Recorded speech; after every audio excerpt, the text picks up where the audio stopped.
Yes, sir, we promised you a great man tonight. Andre, the WrestleMania! Hulkamania is running wild. My God, what a It's not our world is watching.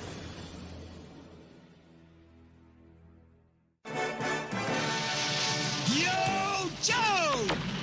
He'll fight for freedom wherever there's trouble. G.I. Joe is there. G.I. Joe, American hero. G.I. Joe is there. It's G.I. Joe against Cobra, the enemy, fighting to save the day. He never gives up. He's always there, fighting for freedom over land and air. G.I. Joe, American hero. G.I. Joe is there. G.I. Joe is the code name for America's daring, highly trained Special Mission Force. Its purpose? To defend human freedom against Cobra, a ruthless terrorist organization determined to rule the world. He never gives up. He'll stay till the fight's won. G.I. Joe will dare. G.I. Joe. G.I. Joe.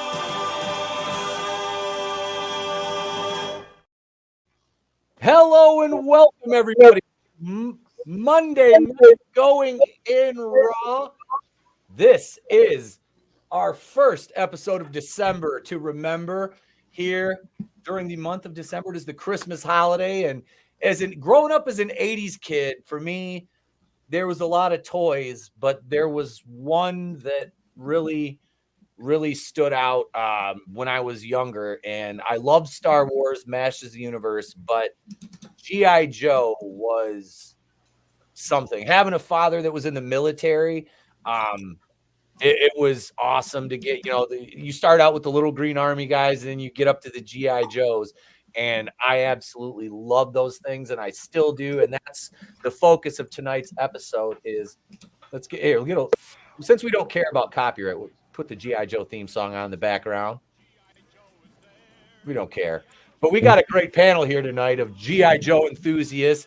We got our guest tonight, Slasher McSplitter. Welcome, brother. Yeah, man. Thanks for doing this. Glad to be here. Looking forward to it, brother. My pleasure, man. Superfan Adam Shawhan's here with us as well. Welcome, Adam. Hey, brother. Yeah, well, ready to have some fun. You know, we got some hissing gonna happen tonight, but we're gonna have some fun. That's for sure. We got Vinnie here as well. Welcome, Vin. What's up, guys? It's I'm trying to get my I got a really cool piece I'm trying to put in here, and it won't work in the OBS. I'll figure it out. But yeah, I'm glad to be here. I can't wait to talk about G.I. Joe versus the WEF. I mean Cobra. I mean. Thank you for being here, Vinnie. Appreciate it, man. Appreciate it, bro. Yeah. Much needed too. It's been a very rough weekend and day. And last but certainly not least, we have Tommy and the Fully Armored Guinea Pig Collective. Attention, maggots. We're going to be talking about G.I. Joe and everything that we love about the 80s, about this franchise. And this franchise is very special indeed. I remember as a small lad having a few of the Action Force ones that they had when they started getting away from the name of G.I. Joe in the 70s. And then, of course, the relaunch in the 80s. And everything that led up there, that it was a good transition back into G.I. Joe was I used to watch MASH as a young lad. So, maggots, prepare to be entertained fully with a G.I. Joe 10 Hunt. Hell yeah. Oh, yeah, you can blow me up now. There you go. Ew. There we go. This. Oh, yeah. Oh, God. Wait, this is one of yours? Yeah, it's in one of the art books. I mean, yeah, legally can't say that. Yeah. It's in the art. Yeah. This is gorgeous, and the Baroness is okay. I've got that one back there. All right. I was like, I thought it looked familiar. That is beautiful. Did you hear that noise? That noise was me crushing my keyboard. That is an amazing looking piece. Yeah. Let's hang on. Let me blow this up again. Yeah, that is. The goddamn Baroness, man, and there's so much to talk about with these, but I say we get the unfortunate stuff out of the way first, and by that, folks, let me welcome the chat here. We got Superfan saying hi to everybody. JB's in the house. Hail, brother. Tolbat, my man, says Cobra. What's going on, Tolbat? Godzillionaires here. I feel Channing Tatum should have been a Cobra agent. That would have a Cobra agent. That would have worked. What up, Papa? Hail, brother. Just Joe 47. Just go. Get me out of here. And Tolbat says Vinny's my hero. Yeah, I wonder why. I wonder why. Thank you, brother. that guy got a lot of work. The guy who did the voice for Cobra Commander. He also did Starscream. And real quick before you get in there, so I don't know if most people are aware, there is a little bit of a tie-in between G.I. Joe and Transformers, more so than just Hasbro running the show for both of these, because during the end of the first run of the G.I. Joe figures that started in the 60s, they had actually licensed off their G.I. Joe models to Takara of Japan. And Takara Japan had a hard time selling soldier figures for obvious reasons. The whole thing with the war wasn't that far of a memory for them. So they actually started redressing a lot of these G.I. Joe figures into superheroes. Eventually, those superheroes transitioned to what became known as Henshin Cyborg, which wound up giving rise to the Microman, which in turn wound up giving rise to Microchange and Diaclone, which leads into the Transformers. Interesting thing is, even though they had tons of articulation on the original Joes, they were more like Barbie doll style in their articulation. They didn't have like hinged out shoulders and everything like that. Nope. But when they licensed all this off to Takara, and Takara shrank everything down and they created Microman, they had hinged shoulder joints and knees and all this other stuff. So when it wound up almost like importing back to Hasbro, and they seen everything they did with Microman, and they incorporated it into their 82 Joes. So it's a really good turnaround between the two franchises, more so than just the crossovers that they had in the comics, and now that they're having with the toys. Nice. I wasn't aware of that. I really wasn't. But I'm not as well versed in the Transformers. Like, I watched the show and I've seen the animated movie. I've unfortunately seen all the live action movies. But the original, and I was just talking to my son, Trey, about that. I'm like, we need to pick up the Transformers animated series in the movie. That is definitely worth it. We got Just Joe 47. He says, R.I.P. Chris Starscream Latta. What a voice. I forgot he was Wheeljack and Sparkplug in Transformers. This guy was also in he's in Roadhouse. Really? The scene where the guy at the bar with this girl, where he says to the other guy, "For $20, you could kiss him." And then the huge ball breaks out. Yep, the guy who was offering his girl up. Yep, that's Cobra Commander. That's freaking great. Oh, I gotta check that out. What up, Zombie Box? Hail, brother. Welcome. I met the voice of Duke, Michael Bell. He did a whole bunch of cartoons and Transformers and all this stuff. And yeah, awesome dude. He was a good actor too. He was in a bunch of different sitcoms and things. Three's Company. But and he loved the Through the Woods series. I had given it to him. He was reading it on the plane. Awesome guy. Oh, yeah. And Tolbat, you are completely welcome. What up, Brutal? Hail. Brutal. Hail, Brutal Morningwood. Good. Welcome, Brutal? sir. All right, so we're going to start out. Okay, we're going to start out with this one right here.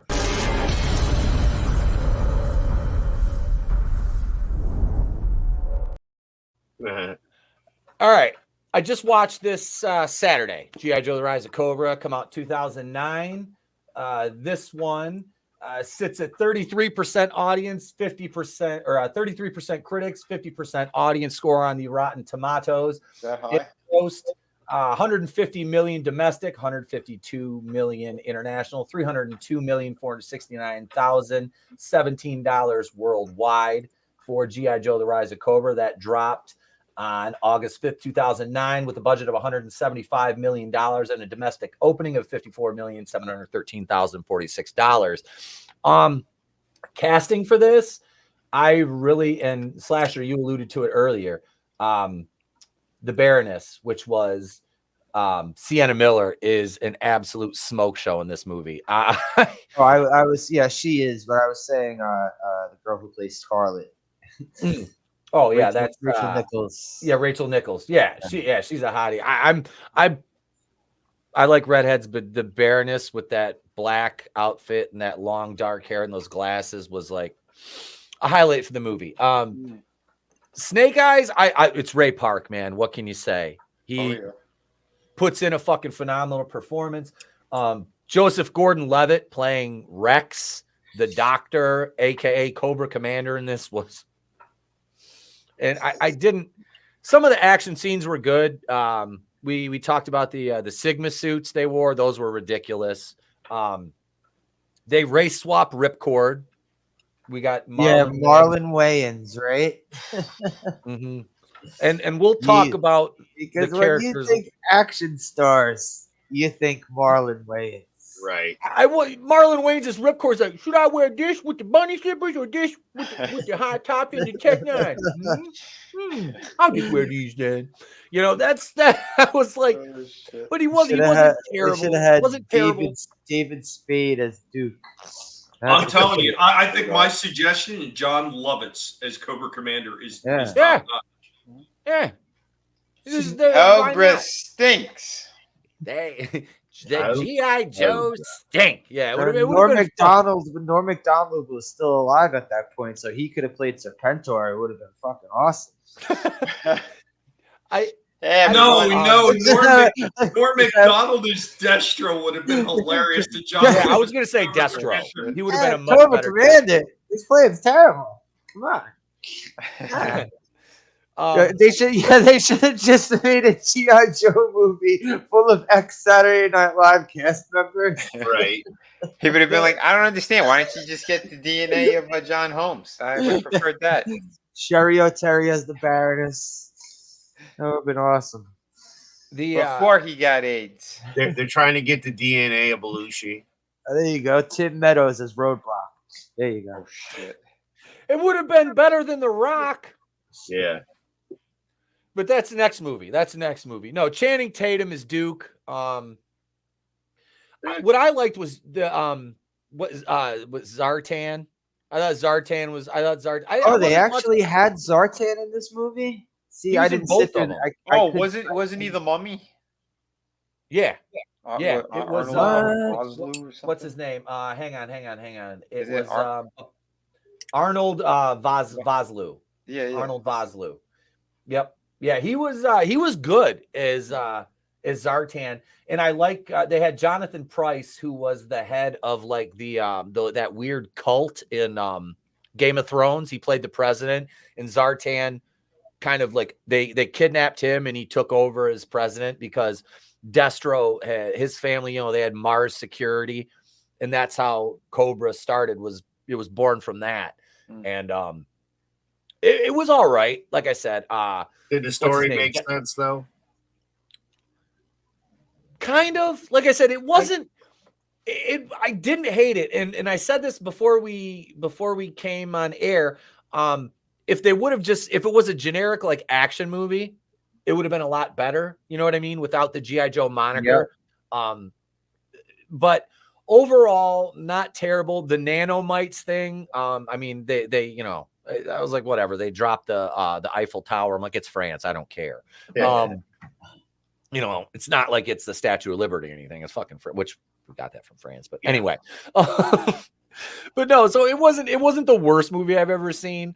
But there was a lot of things that they could have changed that would have made it better. Like you take the Sigma suits out of it, and the way they worked the second movie, which. We'll get to that in a minute, but I don't know. Like they had wasn't Brendan Fraser in there. Sergeant Slaughter was uncredited in the second movie. Yeah. He was in it. Well, he was. Yeah, they had a bunch of characters that were like uncredited. Let's see. They had Neo Vipers. Hang on. Let me find. I think it's the second movie. But there was was it just a voice that you heard, or I didn't catch him. That's the thing. Is I'm like, where was he in the second movie? I didn't catch it. I've seen a little bit of the first one on TV, and I saw bits of the second one, and I don't remember Slaughter. And I saw most of the second one.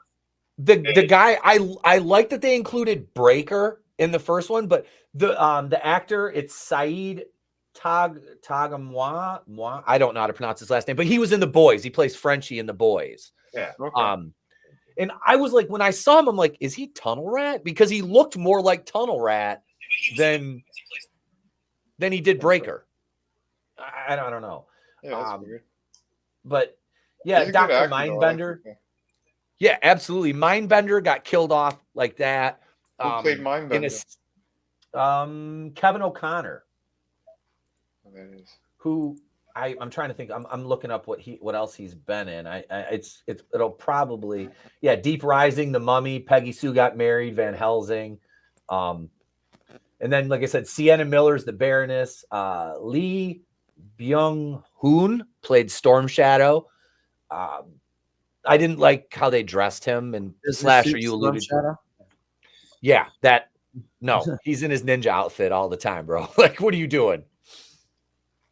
What are you talking about? He's a business ninja.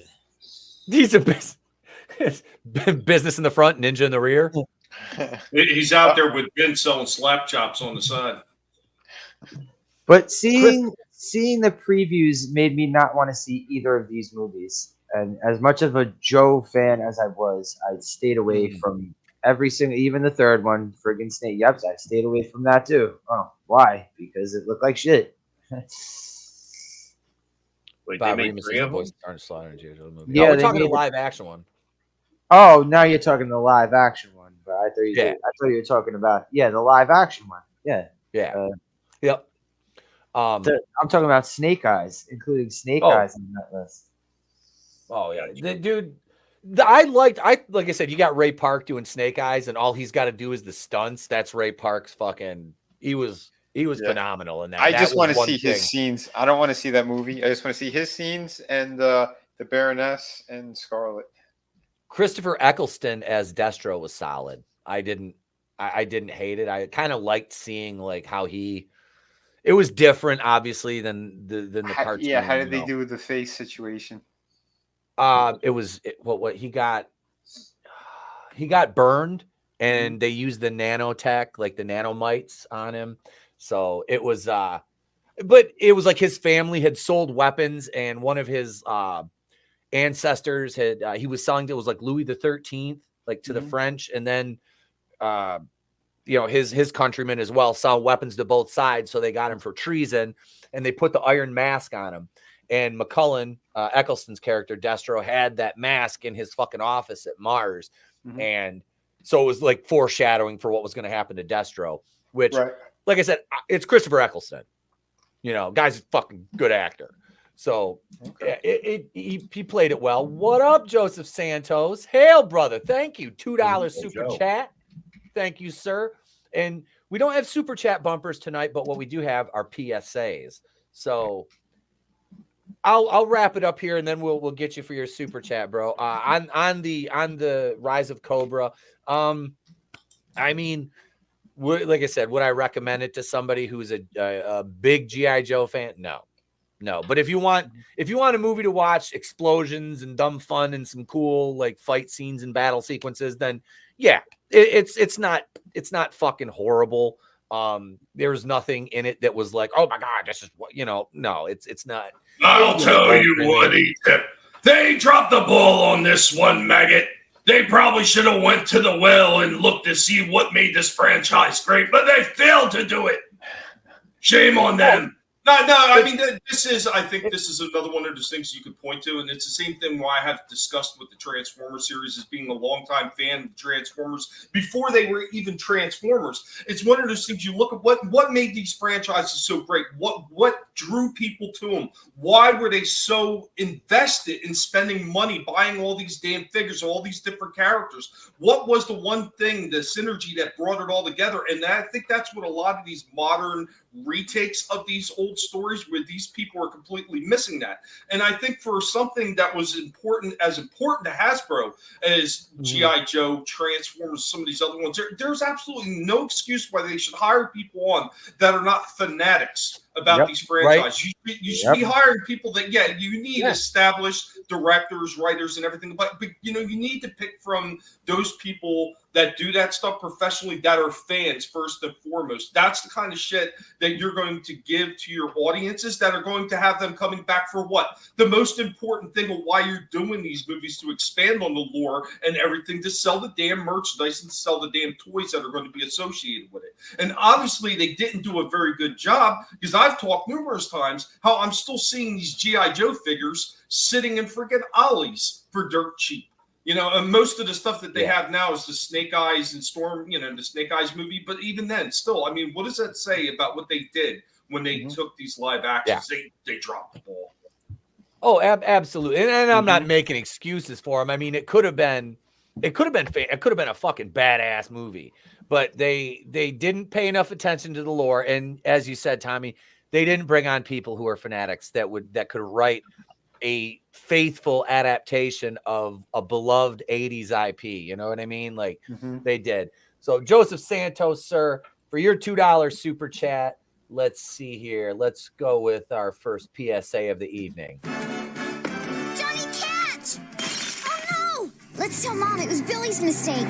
You're making the mistake. Flint! Anyone can have an accident, but lying makes it worse. But Mom will be upset. She'll be even more upset if you lie. And how would you feel if Billy got punished? Face up to what you've done. Don't take the easy way out. We'll tell her we did it. Remember, it's better to tell the truth. And that's no lie. Now we know. And knowing is half the battle. G.I. Joe. The other half is extreme violence. I love how Flint was just waiting to, like, these dumb little shits are gonna break that window. Then I'm gonna pull up in my Jeep and sass them.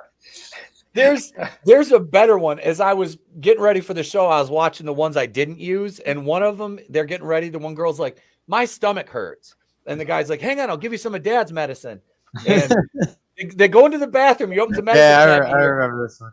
That's a recipe for disaster, and it's Doc. They're like, "Doc, he's right outside the window." I'm like, "What's he doing outside the bathroom?" He was waiting for their mom. Doc, you pervert. What the fuck you do? It wasn't really Doc though. It was Zartan. No, it was Bill Cosby in Doc's outfit. Wait. I like Zartan doing blackface better. And besides, Billy's an asshole. He's running around scissoring people and shit. So I hope Billy does get in trouble. Well, to be fair, The Rock did blackface in the second movie, but that's. Oh, shit. It should only have been half blackface. Yeah, it was. But speaking of that second movie, G.I. Joe Retaliation.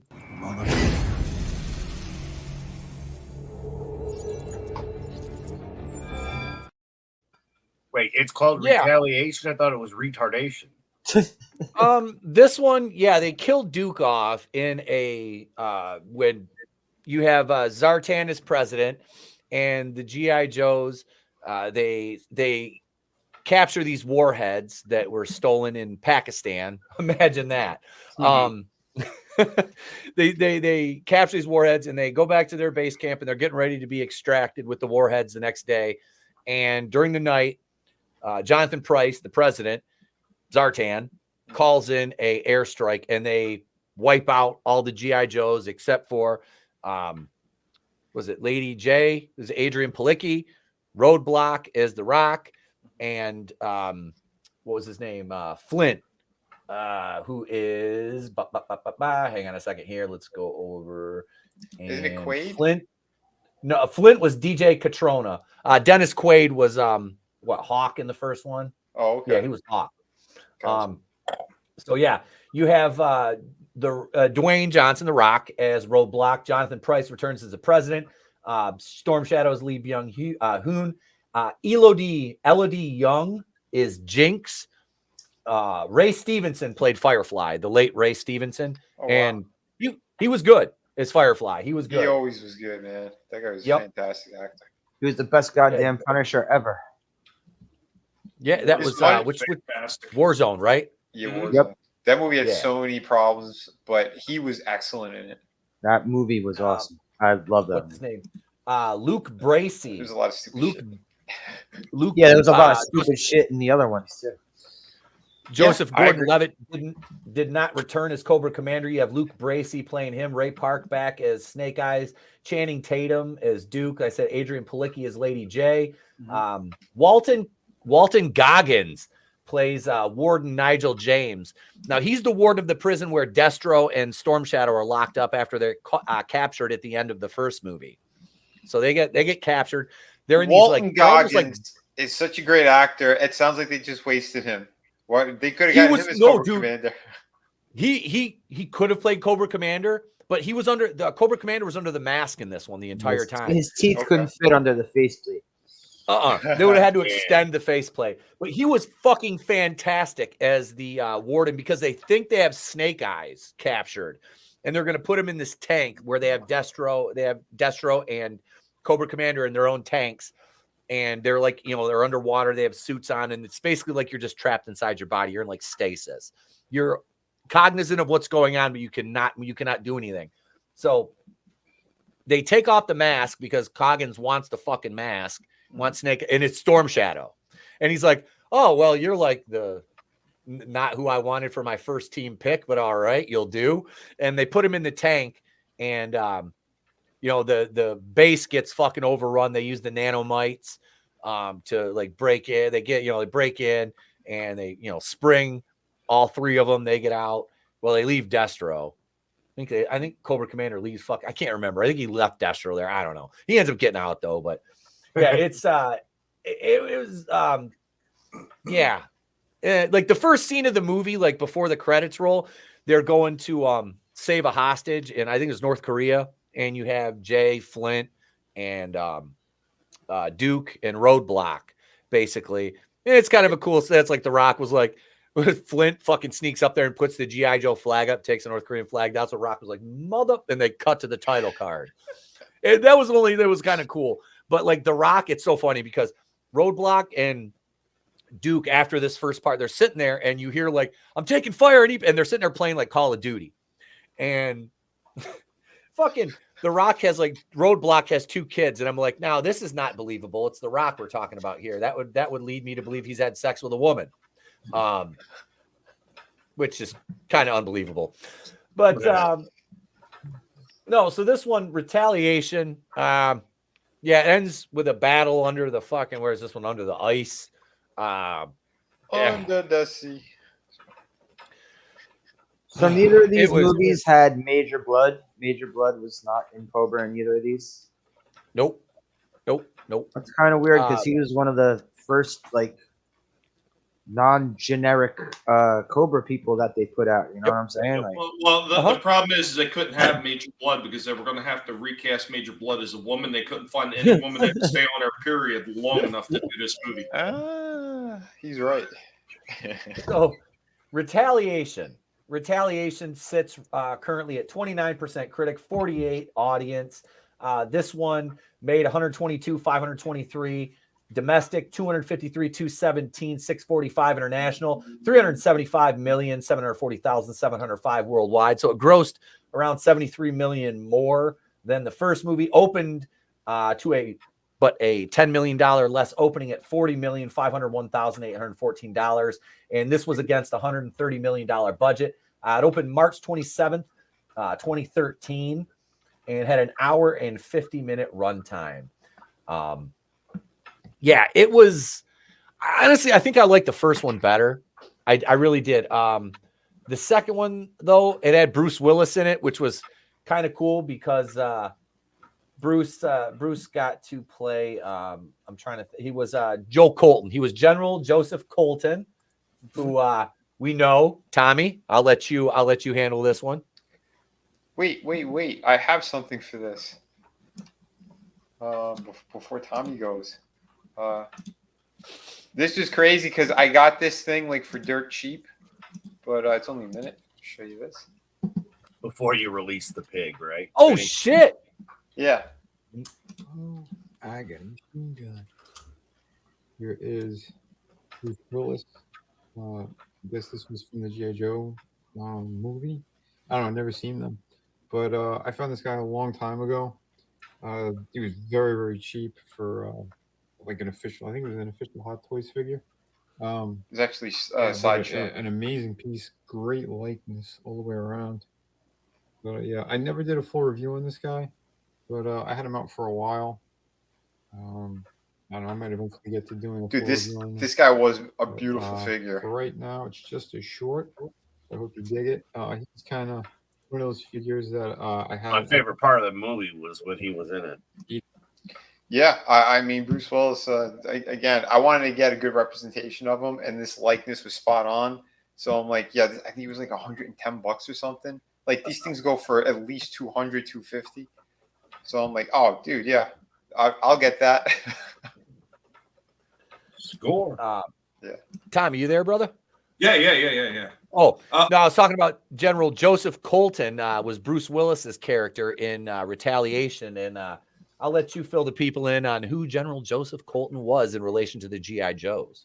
That I cannot do because I don't remember him. Believe it or not, I don't recall that name. I do. I remember something about a code name with G.I. Joe with him, but beyond that, I don't really remember anything about that one. Okay. He made his first appearance as G.I. Joe in 1964, and his appearance in the as a Joe was, or I believe it was the comic books, was 1989 as General Joe Colton. So yeah, he was the first. Basically, I believe he was the first Joe. Yeah, seems like he was like the original Joe. Yep. So that was Bruce Willis's character, and they have a scene where they did that. I thought that's pretty cool that they did that. Whether the movie sucks or not, it's still cool. That was a little nod to it. You know? Yeah. So that was all part of the Marvel end with their triple prong attack when they wound up coming back with all the advertising. Because I know when they did the very, very first run of the Joe figures in '64, I believe it was. Yep. They were unnamed. They had no names. Yeah, so you had a soldier, you had a Marine, you had it was like paratrooper, all that sort of generic. Yeah, they were very generic. Yeah. Yep. But yeah, so they go to his house because Roadblock and Jay and Flint are the only ones that survive the assault when the president calls in the airstrike and they wipe out the G.I. Joes. They were the three from their entire battalion that survived. And so they're basically ghosts. And they find their way back home and they go to his house.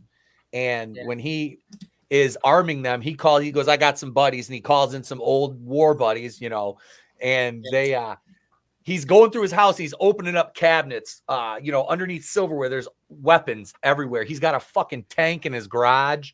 It was cool. It really was. Everybody should have a tank in their garage. Yes. Yes, they should. I thought that was just everybody was supposed to have one of those. I think we're working on that, right? Yeah. But they had we have to fight Cobra. I mean the WEF. I mean Cobra. Because Vinny, when all five combined, we've got Take Man. Right. A really cool scene where they are they're doing their assault on the Cobra, where they've got the president, and Palicki and Bruce Willis go to rescue the president, and she's got his El Camino, and she swings in, and he's in the back with a fucking machine gun, and she like spins it around, and he just lays waste to fucking a bunch of. It was badass. Nice. Yeah, I really wish they would have shown, like, they would have actually had like Vipers, like, the red and blue suit. That would have been fucking sick. But they really didn't, which really, it bothered me. I was like, man, they could have made, you know what I mean? I would have marketed it better for like the toy, you know what I mean? Yeah. That's, again, it goes into them not paying attention to the fucking lore. Yep. And that was a problem. The second one, it had its moments, but it wasn't anything to where I was like, I'm going to watch this again. The movies don't have much rewatchability at all. The live action ones, they don't. Like I said, I didn't hate the first one. The second one was like, there was things I liked, but I won't watch it again, you know. But I really don't. What a parrot head. Yep, the nose is here with the big hat. I don't. This works when I say I beg for super chats. No. But really, it doesn't have much rewatchability. And the last thing I'll say about the live action is, when I was kind of looking through stuff for this, I found some concepts for it. Was G.I. Joe Ever Vigilant, and I'll share one of the images I found, which oddly enough I found the image disturbing, because this is why right here. Who's in the picture? All right, you have The Rock and Jenna fucking Ortega. I'm like, what the fuck? Like, okay, The Rock, he survived. I could see. All right, so they bring old not never mind. Not Black Roadblock, which like Slasher said off air, it should have been Terry Crews, which I'm like, why the fuck didn't they think of that? Like, he would have been perfect. Right. But it's The Rock, and they're like, oh, star power.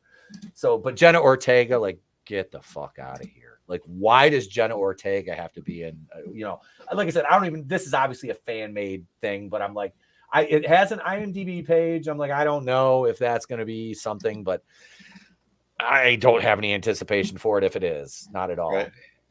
What up, Shifty? The best live action G.I. Joe. G.I. Joe. All right, where's me change? G.I. Joe movie is actually Shapiro plays Joe. Sorry. Shifty's got Cobra Commander is his profile. I like that too. Hell yeah. Godzillionaire G.I. Joe next Wednesday. God damn it. Please no. Please no. The best let me go back to Shifty here. The best G.I. Joe movie and the best animated movie all time is G.I. Joe 86. We're getting there. We got to get the shit out of the way first. We're getting there. Parrot Head. So sorry for your loss, Vinny. And yeah, bro. Thank you, brother. That goes for everybody. That goes for everybody here, man. Larry David is Duke. Yeah, Walt Disney could not make an animated movie that good. So that's about it for Retaliation. Now that leaves the last live action one.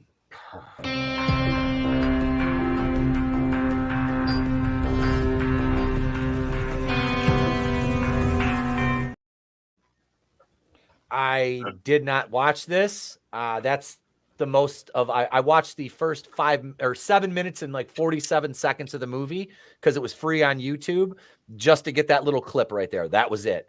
And I was like, I'm done. Henry Golding is not Snake Eyes. Snake Eyes is not Asian. I find it funny when they talk about stereotypes and how stereotypes are harmful. I'm like, Snake Eyes was white. So it's like, he's a ninja. He's got to be Asian. I'm like, are you saying that all Asians know karate? Is that what you're saying? Isn't that one of the last complaints that there was that like, oh, every time you want an Asian person for a movie, it's martial arts or something like that was legit a complaint. Yes. No. Like that was like a post Orange Man Bad days. Yeah. It was post Orange Man Bad, not pre Orange Man Bad. Because Asians love making martial arts movies because they've been doing it for a long time. So. Godzillionaire Snake Eyes did not refer to the shape of his eyes. Yeah, you know what? I dare all those easily offended people to go tell somebody like Chuck Norris that he has no business being in martial arts movies. I want to hear how that works out for him. Yeah, this one, it's funny. This sits at 35% critics, 74% audience. How? High. A lot of drugs. That's all I'm going to say. Remember, this is right around the time that they were talking about fentanyl was coming in. So, Saint Floyd the movie. I'm a ninja, baby. This one came out July 22nd, 2021. Domestic opening of 13,367,000. And it scored a $28,264,325 domestic run and $11,800,000 international for a worldwide total of $40,300,000 $64,325. And oddly enough, they don't list the budget for this one. Yeah. I think it was a flop. I think we need that clip. You get what you fucking deserve. They didn't listen to the fans, and that's what you get. Yeah, I had no fucking desire to sit through this movie. I'm like, nope, not gonna do it. Don't care. All they need to do is they needed to go through the Marvel comics, and you know, this is one of the. I know Vinny hates Warzone, but that was one of the things that chick that was actually running the show. Yep, she gave her comics to read. They gave her the old school comics to read, which was she was on a podcast talking about it. And that's what that should be mandatory for. Yeah, and that's what they should have did here. They should have freaking, hey, here's source material, go through it, change a little bit here and there, but try to keep it basically similar to what's already established. If they would have did that, this movie would have did gangbusters. There's no question it would have done gangbusters. Because you look at, we talk about all the time about these G.I. Joe classifieds. Vinny and I, when we, Vinny kind of got me into the classifieds because I was still only getting like the 3 3/4 like you were getting, Etep. And then he started showing me some of these classified ones. I was like, holy shit, the level of detail that they got these, they look like more detailed, just blown up versions of the original. Like you take the original ones and just imagine them extremely detailed and blown up to 6 inches, and that's what you give it the classified line. And you super articulated. And when you look at the Storm Shadow and the Snake Eyes ones, they always sell out in the stores every single time. Every single time when they have those classified ones, because they're done more like the original, more like the source material, and that's what they should have did with this movie. They should have. For any of these movies, did they bother consulting Larry Hama? Did they bother? Probably not. Highly doubt it. But Vinny recently talked about something good there on that front. At least they're bringing Larry back for the Image run of G.I. Joe. I have the first issue. I was planning on reading it and reviewing it for this, but obviously I couldn't with everything that Image happened. now. Last I saw it was IDW. No, they lost that license like a year ago. It's Skybound Robert Kirkman. They're actually tying it to Transformers as well. In the end of issue 2 of Transformers, there's literally Duke at the end. Starscream is attacking fighter jets, and he hits the ejection seat. So does his other guy, but his other guy actually gets smashed in between the hands of Starscream, and he misses Duke though, which was fucking awesome. But yeah, I'm planning on. I was planning on reading the G.I. Joe one, but I didn't get a chance to. But I have it right in front of me. And yeah, Larry Hama, he jumped back on. This is actually 301. But they call it the 301st issue. But the way they did it, they put first like it's number 1. But yeah, it looks pretty good. I'm just flipping through. Oh shit, I didn't know that. Hey, Gary worked from Pop Culture Minefield. Worked on the G.I. Joe comics. I didn't know that. That's fucking awesome. God. Sweet. That's cool. That's cool as hell. It's nice. But this is what we're talking about. Going back to the people that helped make it great to begin with, and the fact that they went and they grabbed Larry to come back, that's amazing. That's amazing they did that. At least somebody's paying attention. Right? Well, that must mean they're tired of hemorrhaging money. Well, Hasbro had, and that's what drove me nuts about Hasbro. They seen what IDW was doing with both Transformers and G.I. Joe as far as the comics and absolutely destroying the brand. And they were seeing it in toy sales as well. And they fired IDW. And it took a while before, it took a while before they finally, got the new company on board. And then, they started working on everything. But yeah, they'd finally seen it. It was really a shock that they put some of that crap back into like the cartoons and everything. Like, didn't you learn your lesson with IDW? Pay attention, people. Pay attention. It's not hard. You open your eyes, you look at your wallet ever shrinking so quickly, and you can put 2 and 2 together. It is not difficult. Yeah. What up, Frankie? Hail, brother. Welcome. Welcome, sir. All right. So I got Joe. I got nothing else to say about Snake Eyes except I'm never gonna watch that fucking movie. Same here. Fuck that. Yeah, I'm good. Fuck that. I am good. Nah.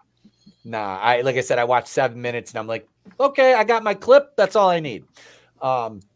But so let's see here. Let's go to a commercial here, folks. We'll be right back after these commercial breaks. He'll fight for freedom wherever there's trouble. G.I. Joe is there. It's here, the G.I. Joe collection. Infantry trooper, codename Grunt. Bazooka soldier, codename Zap. Mortar soldier, codename Short Fuse. Laser rifle trooper, codename Flash. Ranger, codename Stalker. Communications officer, codename Breaker. Machine gunner, codename Rock and Roll. Counterintelligence, codename Scarlet. Commando, codename Snake Eyes. Each sold separately. G.I. Joe from Hasbro. Goddamn, I love watching You guys those. just got me excited. Thank you. Dude, I still have Rock and Roll, my original Rock and Roll, but I Breaker and Zap. I think I might have Breaker's torso. Zap, I don't know what happened to him. But I got Breaker when I got the little green like Jeep with the the Ram. The Ram, yeah. And it came with that. Yeah, a motorcycle. The was dope. laser.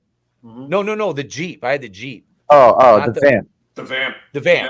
The Vamp. Yeah, I and had then the toe, two. the toe behind laser. He came with was that Clutch? Clutch. Yeah.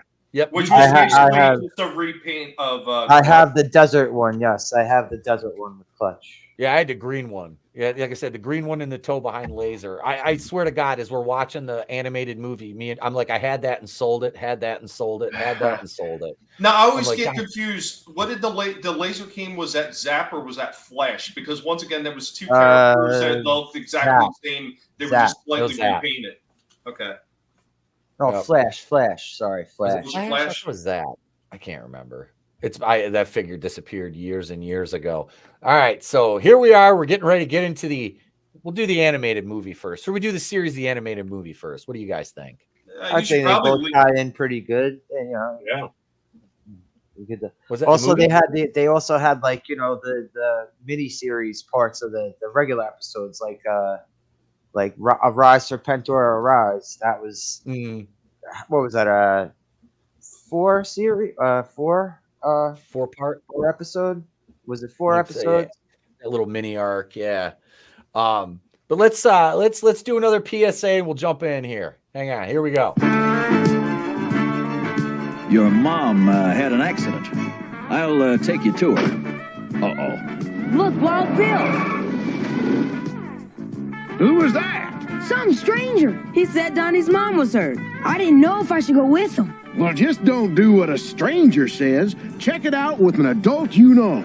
Remember, a stranger can mean danger. Now I know. And knowing is half the battle. G.I. Joe! The other half is extreme violence. Don't get in the car with that diddler. Yo, Joe! This is why you should always carry a taser, kids. The guy that was trying to pick up the kids, he looked like he should be leaning against the light post, flipping a nickel with that mustache. Like his Kevin a toothpick in his mouth. That was Kevin Spacey. He was in disguise. Here, it was Zartan again. And then Zartan ripped off his mask, and it's Tom Hanks. Zartan, imagine like Zartan's little secret thing is he's a diddler. See, somebody said Spacey. Now manliness is going to jack. So his ears are ringing.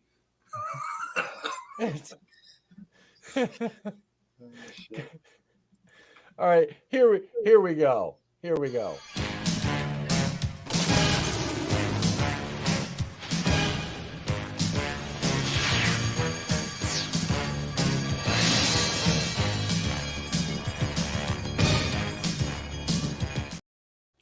Best fucking opening ever. Can I sorry, can I just go out on a limb and say here, like I just gotta say here, the intro is better than the actual movie. The movie's good and all, but that intro, if the intro would the intro would have been the ending of the movie, that would have been awesome.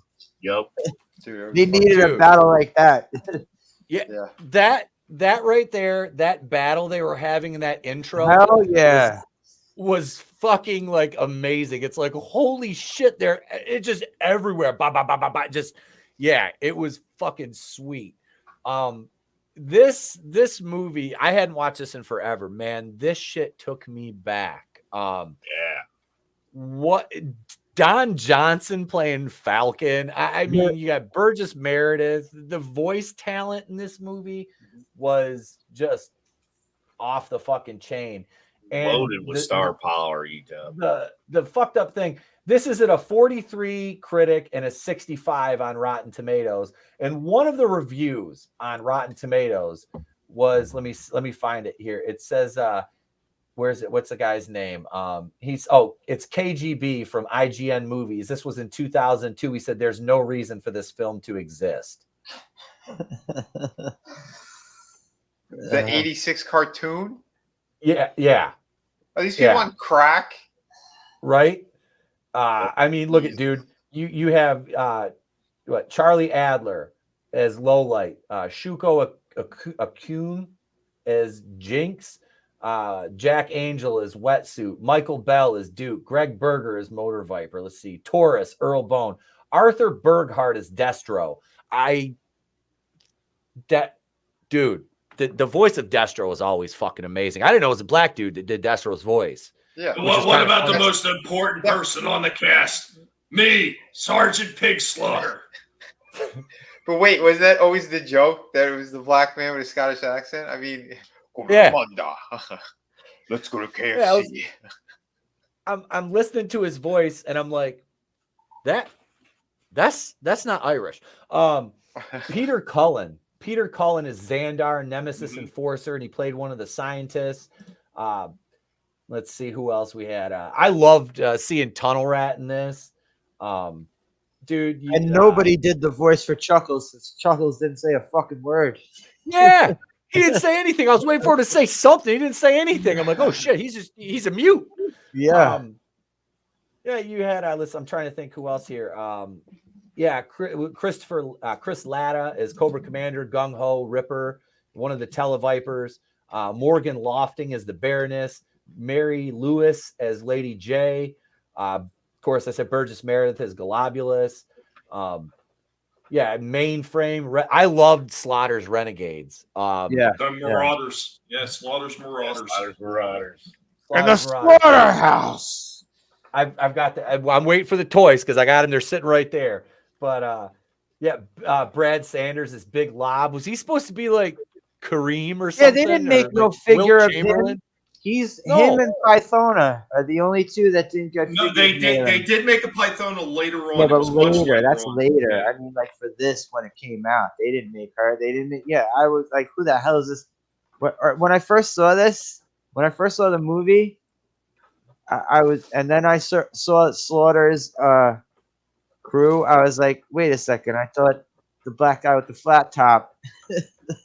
I thought he was I was confused. I was confused by two black guys with flat tops in this cartoon. Yeah, this was great. The Cobra. La, la, la, la, la, la. Yeah, this is where a lot of people turned off from G.I. Joe.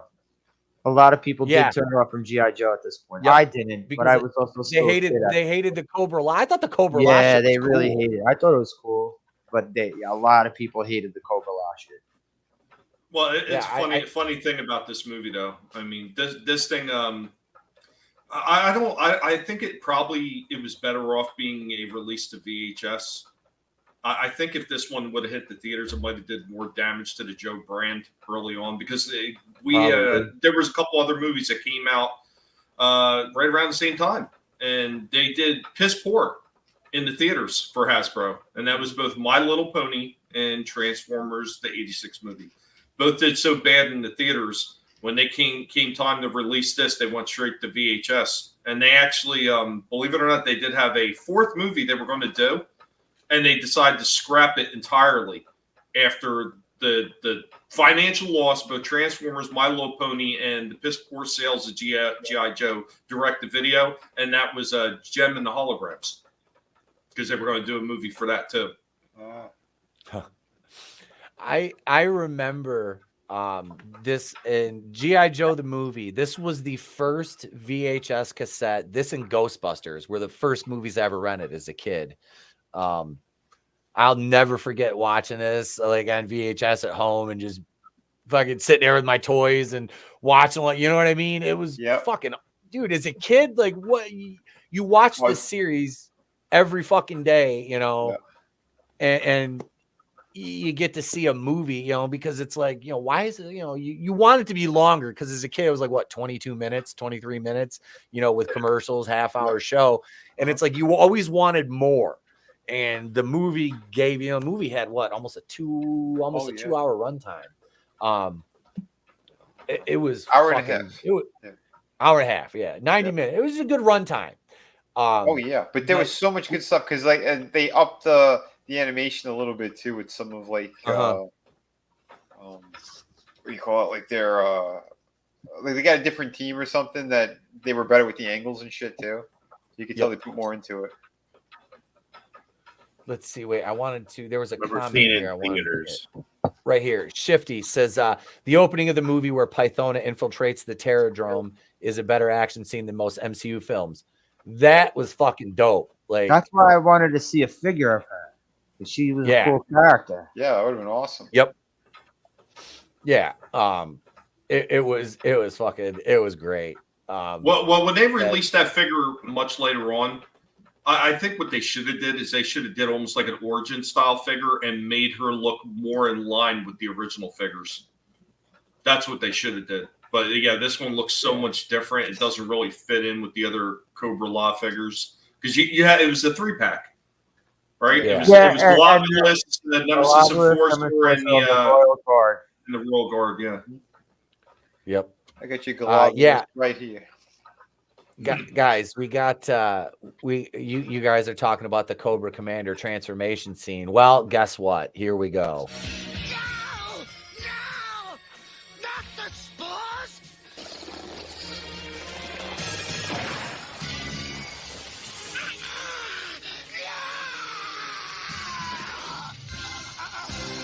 Wait! I know another way out of Cobra Law. I was once a man. A man! This is your faceplate. Was my mask. Just as I was once a man. Oh, useless. I was a man.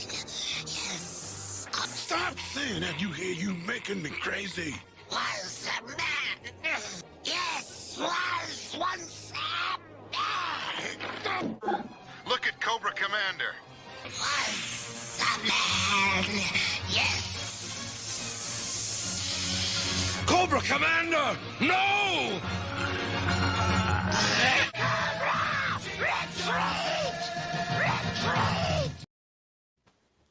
I'm gonna choke your ass out if you don't shut the fuck up about being a man. Yeah, that was the one thing that always pissed me off as a kid too, that they did that to him. Once a man. That's Trey was running around saying that all night. Yep. My cousin used to do it all the time too. Just out of nowhere too. Like we weren't even talking about G.I. Joe. He would just go, "Once a man." Like, shut the fuck up.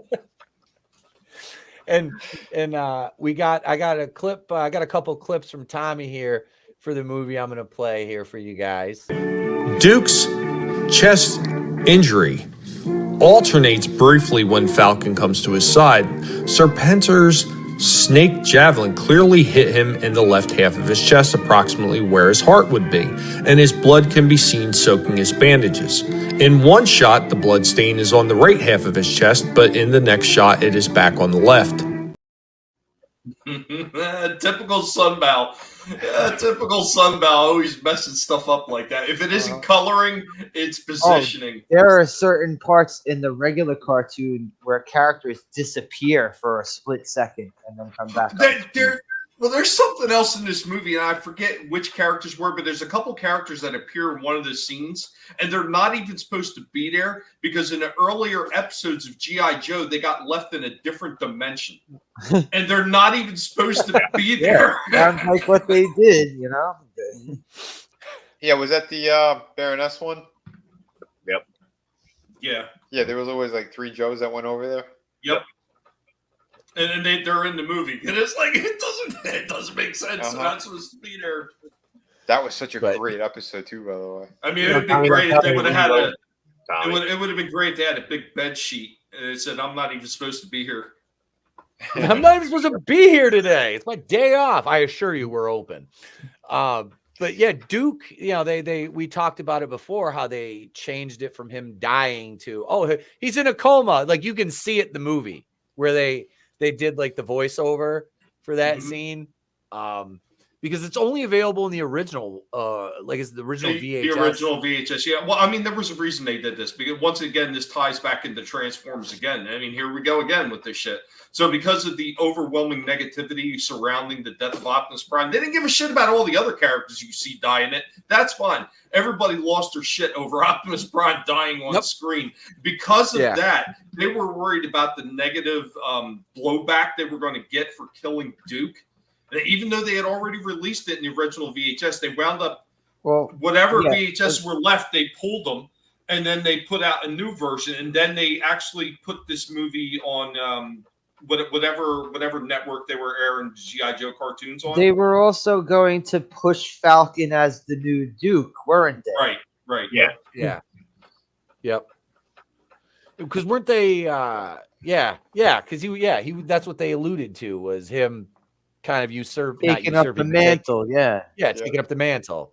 Yeah, which makes a lot of sense too, because of the one thing we were talking about in the back room, Etep.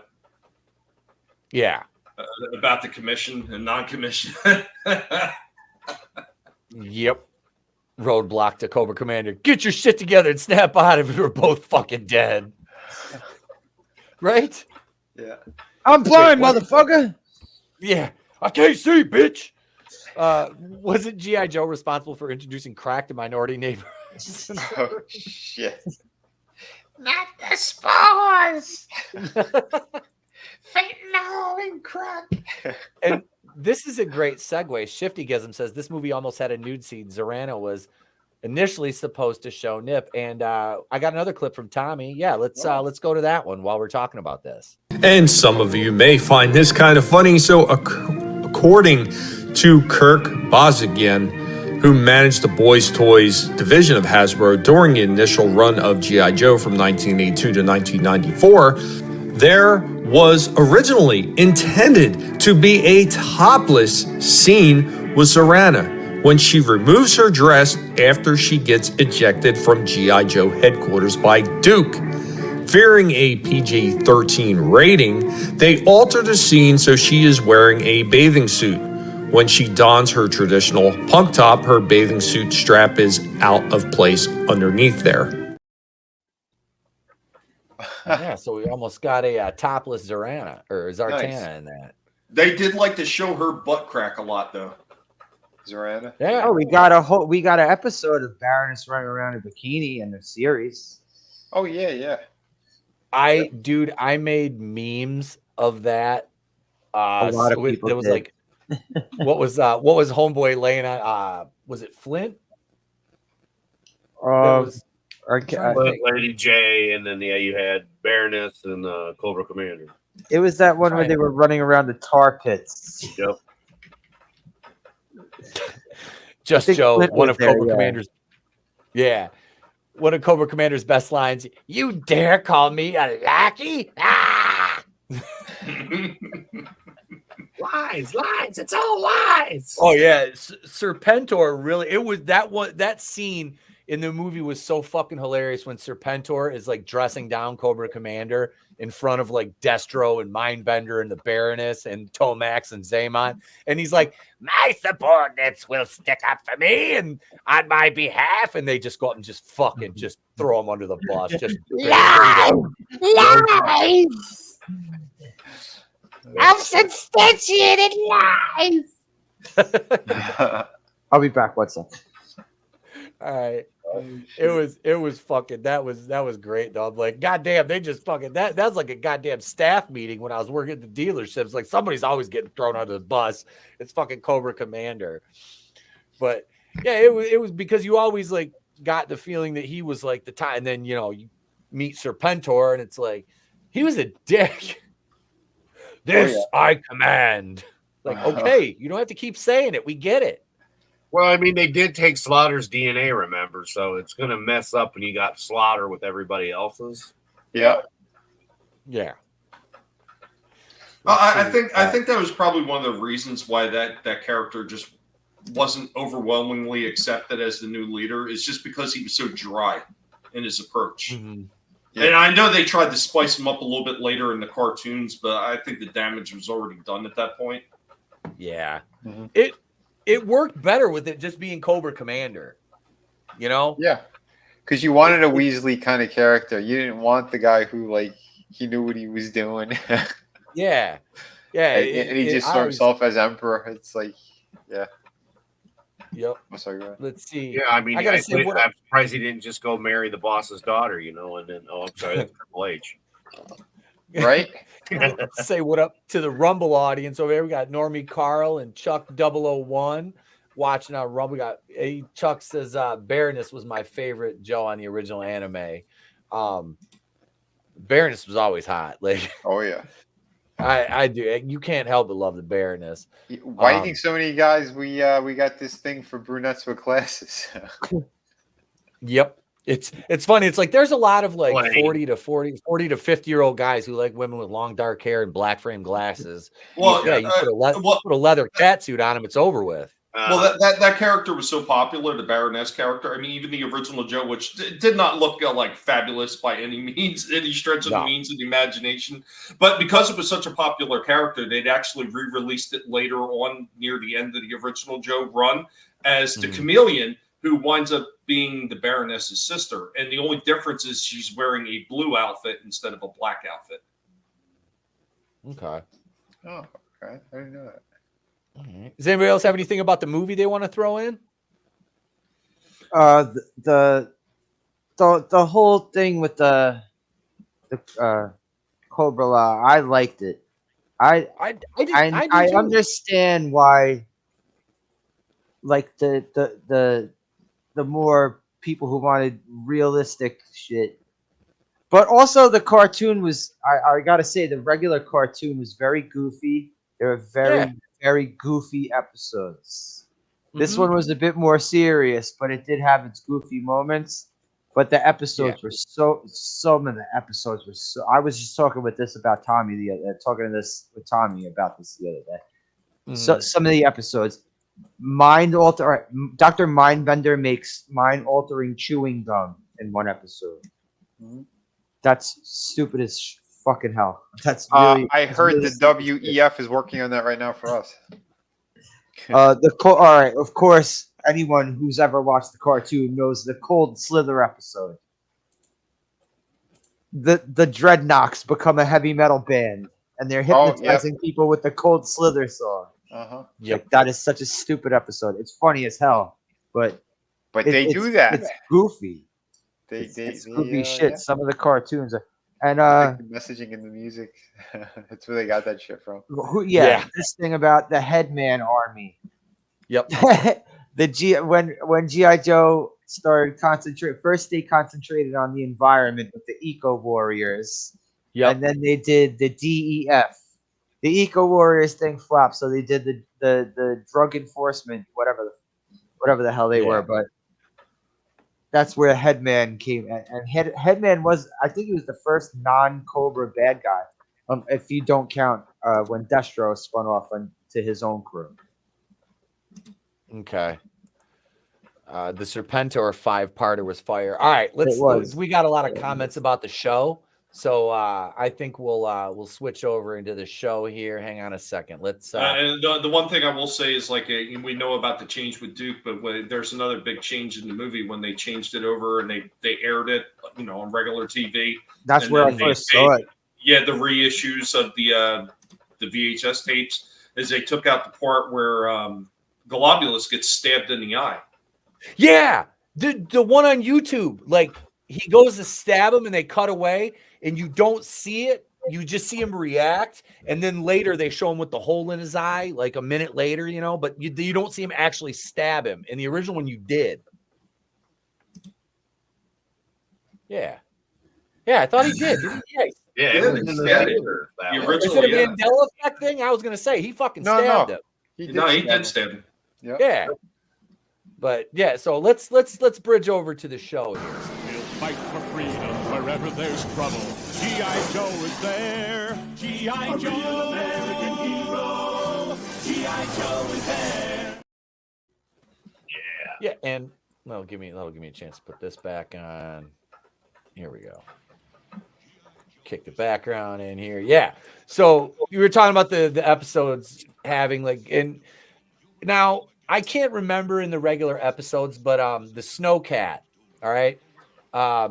Frostbite is the driver of that, right? That's his name. Yeah. Frostbite. In the movie, they show him for a split second and he's black. I was like, sounds like they're fuck ups. Listen, I'm like, Frostbite gives you Blackfoot, so maybe they. Dude, I'm like, has he been outside? I've gotten into this with a few people where they talk about the Sunbow, being the definitive version of the Transformers, and it's once again it's leading back into the screw-ups that they had with G.I. Joe as well. So one of the things that it did is they screwed up the colors of Frenzy and Rumble in the Transformers cartoon. So Frenzy is supposed to be blue, and Rumble is supposed to be black and red. Well, they screwed them up, and then everybody says the definitive version of Rumble is blue. But it wasn't the only character they screwed up like that. They screwed up many characters, and it was the same thing with G.I. Joe. Sunbow just had this thing, and they were working with Marvel too, which is absolutely astounding that they're working with the source material. They're working with the creators of the source material, and they're still screwing everything up. Now, I was talking to somebody that actually said that these guys, when they were doing G.I. Joe and Transformers, they were really under the gun, and they had to get X amount of episodes out very, very quickly. And they had so many things to do in such a short amount of time that they didn't really have time to really go over and double check the work to make sure they got all the coloring and everything right. So these guys were 100% rushed, and that's why there were so many mistakes made. However, with the movie, there should be no excuse. But there was a shit ton of episodes per season too, wasn't there? Oh yes, a lot. So I'm sure there were way more fuck ups than we even saw. Well, I caught a few here and there, and it was part of my talking points arguing about Sunbow being the definitive source of how some of these characters should look in their colors. I mean, if you remember some of the early episodes, they had Snake Eyes in a blue outfit. I mean, even in this one, it's kind of bluish, but they darkened it up over time, and eventually they do come to a grayish black instead of blue.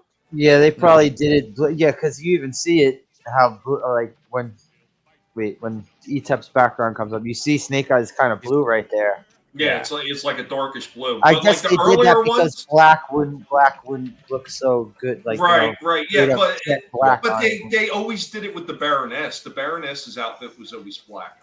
So I mean, I don't understand why they went that route. Even somebody had mentioned earlier the Super 7 figures. They have their Snake Eyes is in that blue outfit that he originally had in the cartoon. Oh yeah, I saw that figure recently on Twitter. Yeah, I saw it. And that's funny about that character. Yeah, Godzillionaire. I love how Snake Eyes became such a sought-after figure because they wanted to make all black figure. Yeah, and that's what happened is they ran out of ideas of characters for the initial run. So why don't we just take this one? We'll just paint them all black and call them Snake Eyes. That was really the birth of the Snake Eyes figures. It wasn't that they planned it. It was they ran out of characters and they wanted to fill out the line, so they just painted one all black. Love it. I know we'll just paint him black and call him Snake Eyes because he's a ninja. It's the Super 7 figures. Those are the 3 3/4 5 POA ones, right? Mm-hmm. Yeah. I got 15 of those to show off. I ordered that 15 pack. Awesome. It came and that's got that Snake Eyes in it. And I believe the Baroness is in blue in that too. I got some Super 7 did the bigger ones too. They're 8 inches or something. Yeah, I did the 3 3/4. Yeah. Good old Laziness and Snake Eyes became one of the most popular characters. Mm-hmm. Why you gotta be black, Tommy? Soul Assassin, what up? What up? I didn't do it, I swear. Oh, okay, shit. I got you. But yeah, the animated series, I haven't I was watching a couple of the episodes because like Frankie said, they air them on the Hasbro channel 24/7. Yeah. Watch it every day. Trey and I were watching it. He was like, "Wait, this airs all the time?" I'm like, "Yeah." He's like, "Yeah, we could watch this tomorrow. We can start watching this in the morning before school, bud." He goes, "Really?" I'm like, "Yeah." I want to say they started doing that like a year and a half ago, Etep, because they used to have a Hasbro channel that you can get as an app and just watch all kinds of shows. Well, they shut that down, and then they started the one on YouTube for 24/7. And they were supposed to have another site where you can watch some of their shows. Originally, it was supposed to be they were going to split them up a little bit, so they're going to have G.I. Joe and some of the like My Little Pony and everything on one thing, and then they were going to have another one completely separate for Transformers called AllSpark. I don't know what ever happened to that. It just kind of I don't know if it just never materialized, and then they just started putting everything on YouTube on special channels. Yeah, and let's see. Wait, what is there? There's 2 seasons of the original G.I. Joe series. It's like, how did you only do 2 seasons? Well, How? first it was the Sunbow ones, and then they handed it over to Deke. Remember Deke? Yep, I remember that at the end of every fucking cartoon with that at the end of it. And as It a was that little kid, you're not supposed to crack up hearing that. You're like, come on. Yep. You're like, wait, what? But all right. So you've been watching the episodes, Etep? A little bit, yeah. I just started watching them again. Okay. Does this one sound familiar? And this is going back into the stupidity of these episodes. And they get a phone call at the Joe headquarters, and they get this voice talking, and he's the Viper. Yes! The Viper. And they go on this world tour, like accidentally, like finding Cobra and like busting all their operations up. And at the end of the episode, I came to wipe the windows. Yep. Oh my god, that was so stupid. That was hilarious. As a kid, I laughed so fucking hard at that. Yep. First I was angry, and then I laughed so hard, then I got angry again. Oh no! As a kid, I always was angry about it, but as an adult, I laughed at it. Yeah. The Viper, Cobra takes over the town, and you got to have Cobra money. Because we thought it was going to be a new badass character. Oh wait! Oh, the Cobra Money one sounds familiar. Yeah, that one was hilarious. Cobra Buck. The pigs, the one that I love the most is the one where I remember that one. Powers. Tommy. But what about the one with the giant vegetables? Yeah, that one too. Yep, that one's been playing on YouTube because I've been watching it. They did so much stupid shit. I don't know how many times we've been on air, and G.I. Joe's almost always on that TV. So yeah. But I never got, like, for some reason I picked up the Marvel issues. I picked a couple up here and there through the years, and I never got heavy into them. And everyone always told me, like, oh, the Marvel ones they were way more hardcore. I was like, I could imagine, because it was a comic book and not a 53 episode season of an after school kids show. Well, they had the cartoon obviously in a cartoon, and that's why all the bullets and all the weapons are laser blasts. You know, it's pretty funny though. I think it was even in the movie, in the Cobra La movie. Someone's firing the laser, and there's bullet casings coming out. I'm gonna have to watch it again and look for that. I'm pretty sure it's in the movie, in the Cobra La I movie. will. I'll watch it again and look for that. What up, Nelson? Hey, brother. What's up? This is my Christmas top hat, sir. I'm wearing this. I'm wearing this next weekend. I'm going to an ugly sweater party next weekend down in Detroit. So I'm gonna wear this with my sweater and my my light up Christmas light necklace. Let's see. I want to go back to Just Joe 47's comment. He says there was a 2-parter where the Joes went to an alternative reality where Cobra One controlled the world. A few of the Joes were there. They saw their dead bodies, their skeletons. It's hardcore for a kid show. Yeah. That's fucking And then Shifty says, meanwhile, over the comic books, Marvel was killing the Joes like Doc and Quick Kick. Oh, they killed Quick Kick? Awesome. They killed a lot of people in the comic books. That's great. I think Zartan kills Serpentor in the comic books. Did he? I think Larry Yeah, Hama Zartan kills Serpentor. Like I said, I didn't read the comic books, but I heard a lot about them. And there's a They had Zartan kill him with that fucking arrow from like miles away. That's awesome. Damn. Saw Viper mowed down a bunch of them in one issue. Yep, the Saw that was Vipers another were fucking one. Wicked. I think Doc Dude, was the one of the Vipers people were- that saw Viper killed. Yeah, that's what he said. Yeah, because Doc and Quick Kick got killed. I think it was during one of the Cobra mutinies that someone had a bunch of them buried in a ship under a volcano. The movie opening, Hawk firing the laser, has bullet casings coming out. Yeah, the opening. You know, those laser bullets. Yep. Yeah. Etep is Bob Cratchit. Be paid for Christmas, sir. Etep be doing his J.P. Morgan impression with the hat. Don't forget to tear down Wardenclyffe Tower. Wait, have I shown the kid Droids, Conan the Barbarian, Real Ghostbusters series?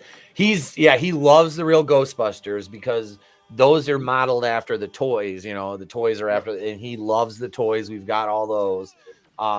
He's read some Conan comics because my father-in-law has about, I don't know, 10, 15 long boxes full of just Conan comics. Oh, sweet. And he's a fucking massive Conan fan. That's incredible. Dude, I just read the first 4 issues of the new series. Holy shit. One of the best things that's out there right now. Hands down. I'm going to be doing a review on it. Gary from Pop Culture Minefield's willing to hop on. Absolutely. We can. Yeah, he worked on it. Yeah, absolutely. Let me find. Sorry, Etep, I got this. Okay, there you go. Okay. This is Zartan killing Serpentor. Sweet. Fucking sick. Rate me high. Yep. Zartan was always my favorite on Yeah. the G.I. Joe freaking toys and everything too. It's something about that character I just liked. And I remember in the Marvel comics they did a thing with the Dreadnoughts, and I have that issue back there somewhere.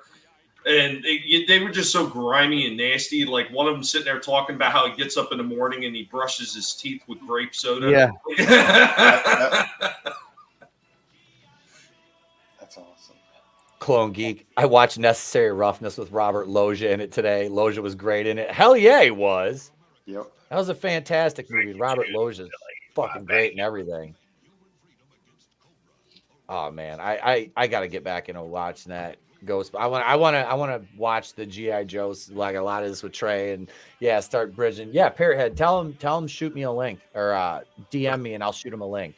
Hang on a second here. We got let's see. Let's do another PSA. It's time for Lady J and her PSA and TNA. We shouldn't be in here. Let's go. Okay, follow me. What's the matter, you chicken? I can't jump that far. Okay, chicken, I'm leaving you here. Use your head, Sally. Lady J. There's nothing chicken about being smart. If you stop and think, there's almost always a better way. I use this plank. That's using your head instead of losing it. Now I know. And knowing is half the battle. G.I. Joe.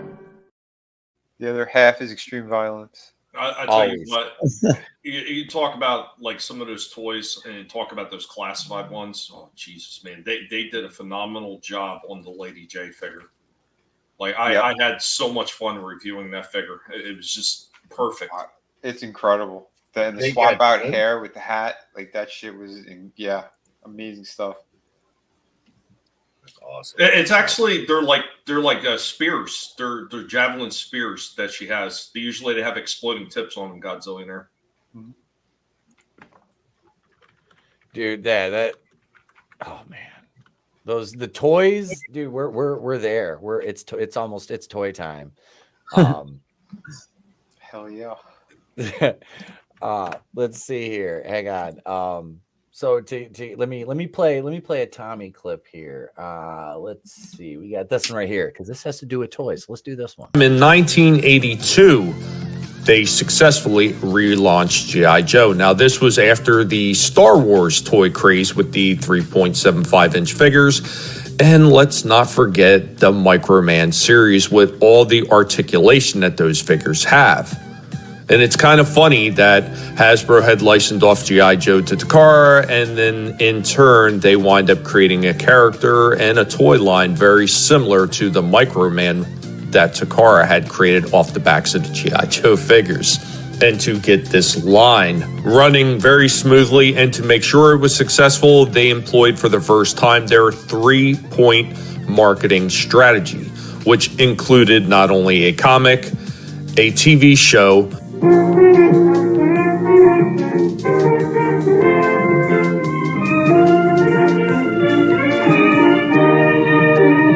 but traditional ads and marketing. Yeah, there we are, man. These I love seeing those. I do. It is fantastic seeing those toys. And speaking of toys, gentlemen, it's the portion of the program that we've been looking forward to. It's time to talk about some of these fantastic. Speaking of Cobra La, I've got Nemesis and the Cobra La guard back on the shelf, but yeah, we can get into this a little bit and talk about these guys. And that is this is the fun part, guys. Who wants to show off some toys or start it off here? Because I got one. Oh yeah, I'll bust out my globulus too with the gun. But his arms. I don't want to dig through and grab his gun, but I have it. I got Nemesis's wings. I have some of my weapons for these figures are stashed away in boxes or bags too. Yeah, but I only have globulus. I don't have. All right, first off, that weak ass Nemesis Enforcer figure that they made him. Oh, he looks so awesome in the cartoon. That toy sucked. The original, I'm sure they made a better one later on. Did they? The Nemesis Enforcer? Yeah. I did not like the way they made that figure look. Let me see. Where's he at? Here's him. The Cobra La guard looked good. Yeah, he did. They did such a good job on the other two. Yep. They made him look weak as shit. He had those little weak-looking wings. Yeah, they were like purplish, pinkish rubber wings that popped. I think they were gray. They were gray. They were gray. Oh, were they gray? Nope. I thought they were like they were gray. Pink. Where's the purplish pink? Is that on the suit itself? Yeah. He's got. Hang on, I'll show you. If Globulus had Etep's top hat, he'd be the Penguin. Here's Nemesis Enforcer right here. Look at they could have made him Diesel like Road Pig or even like Big Boa. Yeah, Big Boa and Road Pig were like jacked. He's very, very small by comparison to what he is in the movie. Yeah, he's a monster in the movie. He's fucking huge. And here's the Cobra La guard. And these guys, they came in a 3-pack. Yeah, and as Slasher said, they look great. Yeah, he looks fantastic. And they're still I don't think there's any glue on any of them. Nemesis isn't glued. Their bands are all good. No crotch breaks or thumb breaks, which we all know it happens so frequently with these guys. But yeah, there's the death knell of G.I. Joe for some fans was this angle and that arc. And Shifty says, I'd like to take a Kane WWE figure and mod him into a sweet Nemesis Enforcer. You could do that, I think. My God. Nemesis Enforcer had a family. Or maybe like an Archangel figure. Mm-hmm. Oh, yeah. Right. That could work. Yeah, they released a pretty good one not too long ago. Archangel, he would work really well. So Etep, you're talking about stuff where bands break and everything like that. Mm-hmm. So I do actually have something for that. In a little while, I'm going to see if maybe, possibly, I can get my camera working. Okay. But let me see if I can bring this up. I hope the sound plays on this. It says that it says Adam's it got should, Kane. but hopefully Yeah, the I mean, sound's you know, working on this. for reference. I almost got that one too, Adam. Is that up? I came close. Yep. Okay. Now, if I could just get this stupid thing to play, it doesn't want to play now. Are you kidding me? It's a big button. This is with the arrow. Yeah, the play is not there. It's not Start, working? press any key. Where's the any key button? Well, hold on. Yeah. Is there an any key There it button? goes.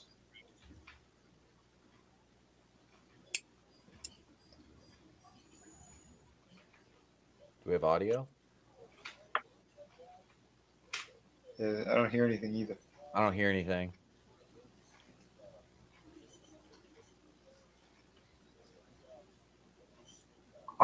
I used to have that Ninja Snake Eyes. Yeah, me too. Yeah, a lot of people also were pissed off about Ninja Snake Eyes. I thought he looked cool. No, he looked Yeah. fantastic. I might still have him somewhere, but It was the Snake Eyes after this that I was like, man. It was like they made a snake. He had red goggles and he had a bit of blue on his costume. Yeah. No, that's not- Was this from like the Ninja Force they did? No. This was like the second or third. What is his name? This was I 89. got, like, Yeah, they did make a Is Ninja it? Force Snake Okay. Eyes, though. They did make a Ninja Force. They made a Yeah. Ninja Force Snake Eyes and a Ninja Force Storm Shadow. I've got Storm Shadow and I think it's Nunchuck. I have in the Ninja Yeah, Force. Nunchuck with the green suit, right? Yep. He's Yeah. the green one. Yeah, he looked cool.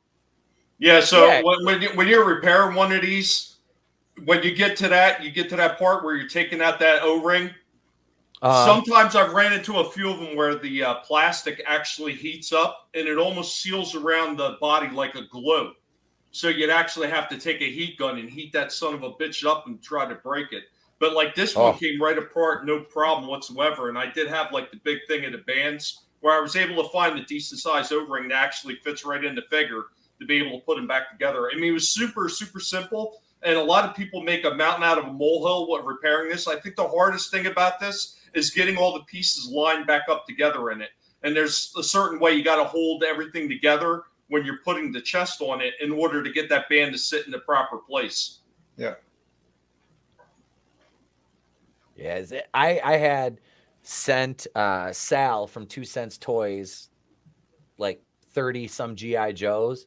He repaired every single one of them he could, and the ones he didn't, he wasn't able to repair. He literally replaced them for me. Nice, man. So yeah, big shout out to Sal, man. I got okay. So Law and Order, all right, which are right over here. Let's see, here's Order. In the movie, we didn't talk about this because I forgot. Homeboy's an essay in the movie. Really? Like, yeah, he's an essay. He's got a Hispanic accent and everything. And I'm like, wait, I thought he was a white dude. I'm like, he looks. I guess so. But yeah, this is one of the figures that Sal replaced for me because my other one was unsalvageable. So he gave me a new one. This is the biggest pain in the ass about doing these Joe figure repairs is trying to hold all the pieces together. Yeah. On the chest. Yes. I repaired a lot of the rubber bands. I started losing my patience at one point doing one of these things. I got so bad I just slammed the Joe on the table and walked away for an hour. But once you get them back together, man, it's beautiful. I mean, of course, there's always a thing with like the arms are loose, the legs are loose. What you basically do is you just take a clear acrylic finish for like fingernail polish stuff and just run a little bit on the inside of it where the joints would rub. It will tighten everything right back up like it's brand new. It's an absolutely easy fix for any kind of figure. That's awesome. Hell yeah.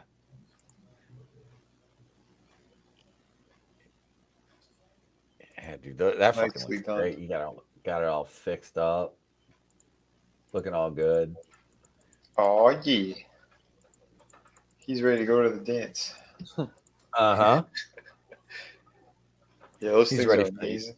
Yeah, so it was a 1/4 by 1/8 O-ring that I used to fix that. Now I don't think any of the sound of that one came through.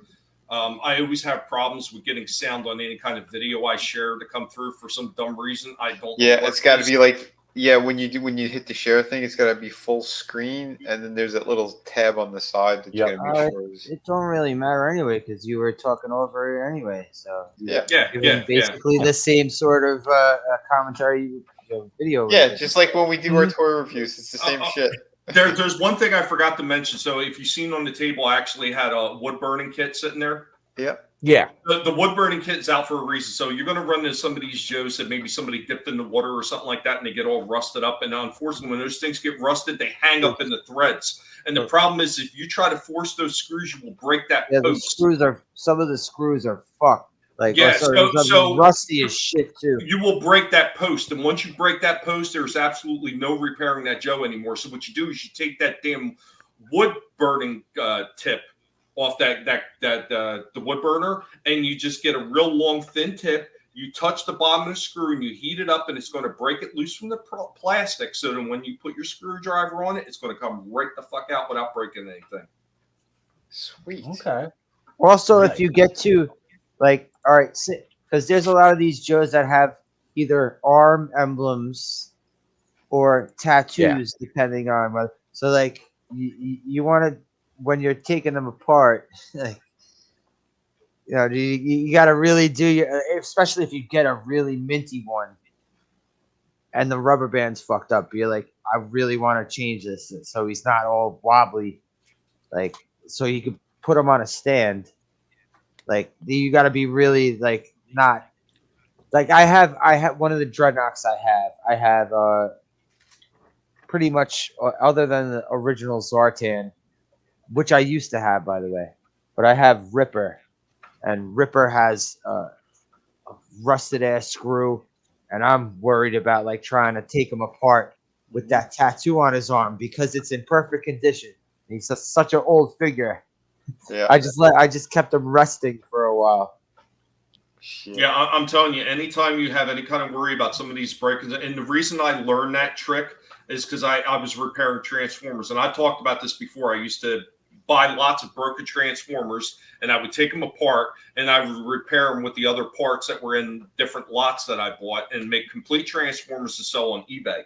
So I learned early on certain ones, the way that the screws are sitting into the body bases through those post holes, they're so overly tight that if you just try to crack them loose, you're going to snap the post on the inside.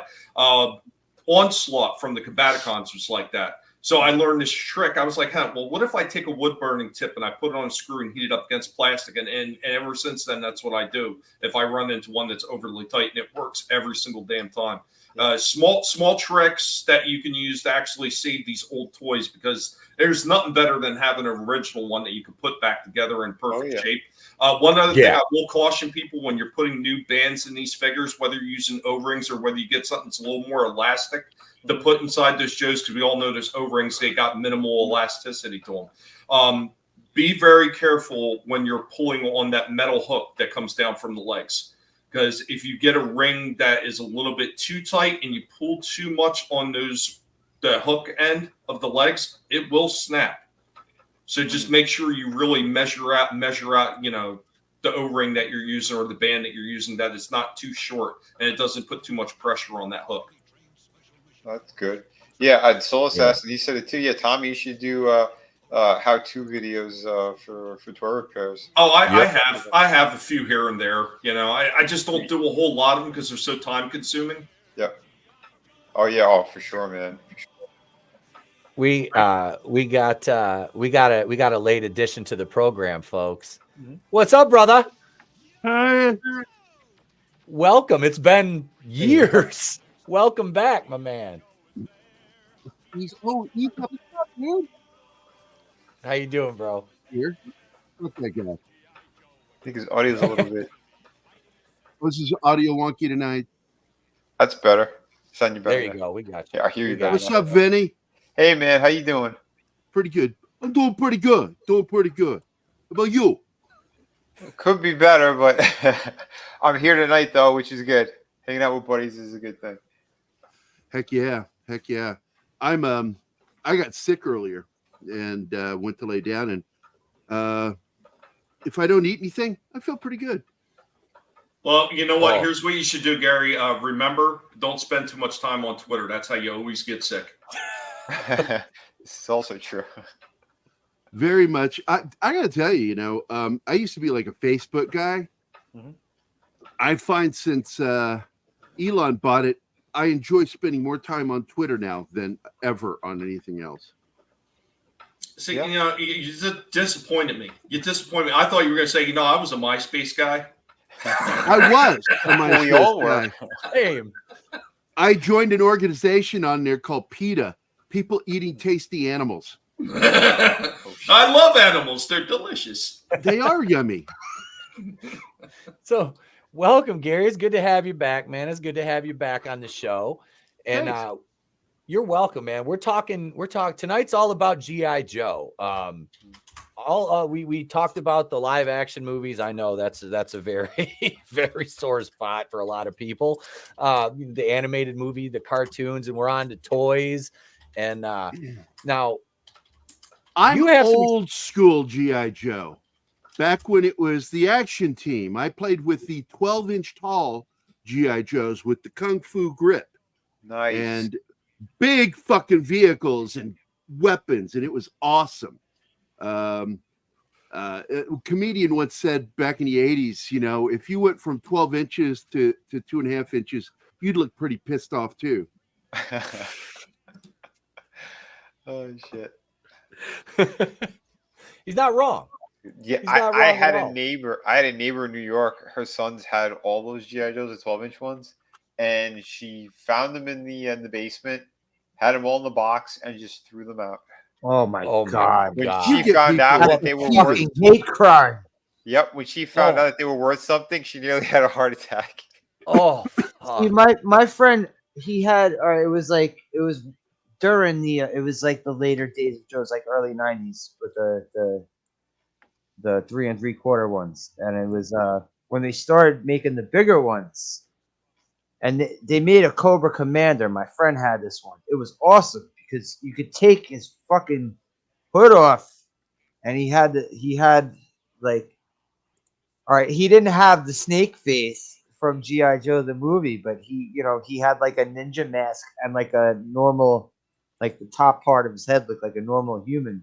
But it was cool that you could do that with Cobra Commander because none of the 3 3/4 inch, you had a removable mask for Cobra Commander. Yep. This was I want to blow this. This was my only Cobra Commander, and this is one Sal sent me when he sent me that shipment of GI Joes. That is an awesome Cobra Commander. Yeah. Yeah. This is a nice looking figure. What sucks is the blue one of that was the same, skull. Yeah. Yep. That was the one that came with the stupid sound backpack that's attached to them. That you gotta like screwdriver them off if you want to have. I hate it. Yeah.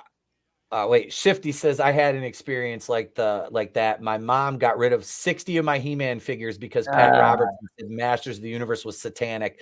I am so glad my mother didn't do that because upstairs in my son's room right now on his dresser are vintage Castle Grayskull, Snake Mountain with a working microphone, the Slime Pit, Panther, Battle Cat, and in his toy closet, one of his toy closets, which Adam has seen because he's been to my house. In there are 2 or 3 totes of nothing but Motu figures, both the Motu classics, the re-releases, and then my figures from when I was a kid. But yeah, I'm glad my mom didn't get caught up on that and never got rid of any of my toys. That's why back in like 2015, when I got into my bigger house, he's got the blue hooded one. Yeah, this is the one Cobra Commander figure I have. That's nice, but his head's fucked up. Oh, what the hell happened? His head looks like I got this from my friend. I think his dog bit the fucking head. Oh shit! I don't have his weapon, and his paint is scuffed up. But I changed his rubber band. His legs are a little loose, but changed his rubber. This was cool that he had the little That was for his gun. Yeah. Yeah. Uh-huh. Hell yeah. Oh, That is cool. rusty ass screw. Wait. Shifty says they won't make the hooded Cobra Commander figure anymore because they Yeah, claim I heard that some shit people with too, misrepresent. man. Like motherfuckers just need to get over themselves. Yep. Fucking assholes. What do we It's got here, insane. Gary? That's the cover I did. I did one of the final covers for G.I. Joe. I was hired in 2014 to be their new cover artist. Uh-huh. And Andy Schmidt, his marching orders when he left to go to work for Hasbro in charge of G.I. Joe and Transformers for Hasbro, he told the new guy coming in, "This is your new cover artist. Give him lots of covers." The guy read up who I was, found out I was conservative, and I am a military veteran, and wouldn't work with me.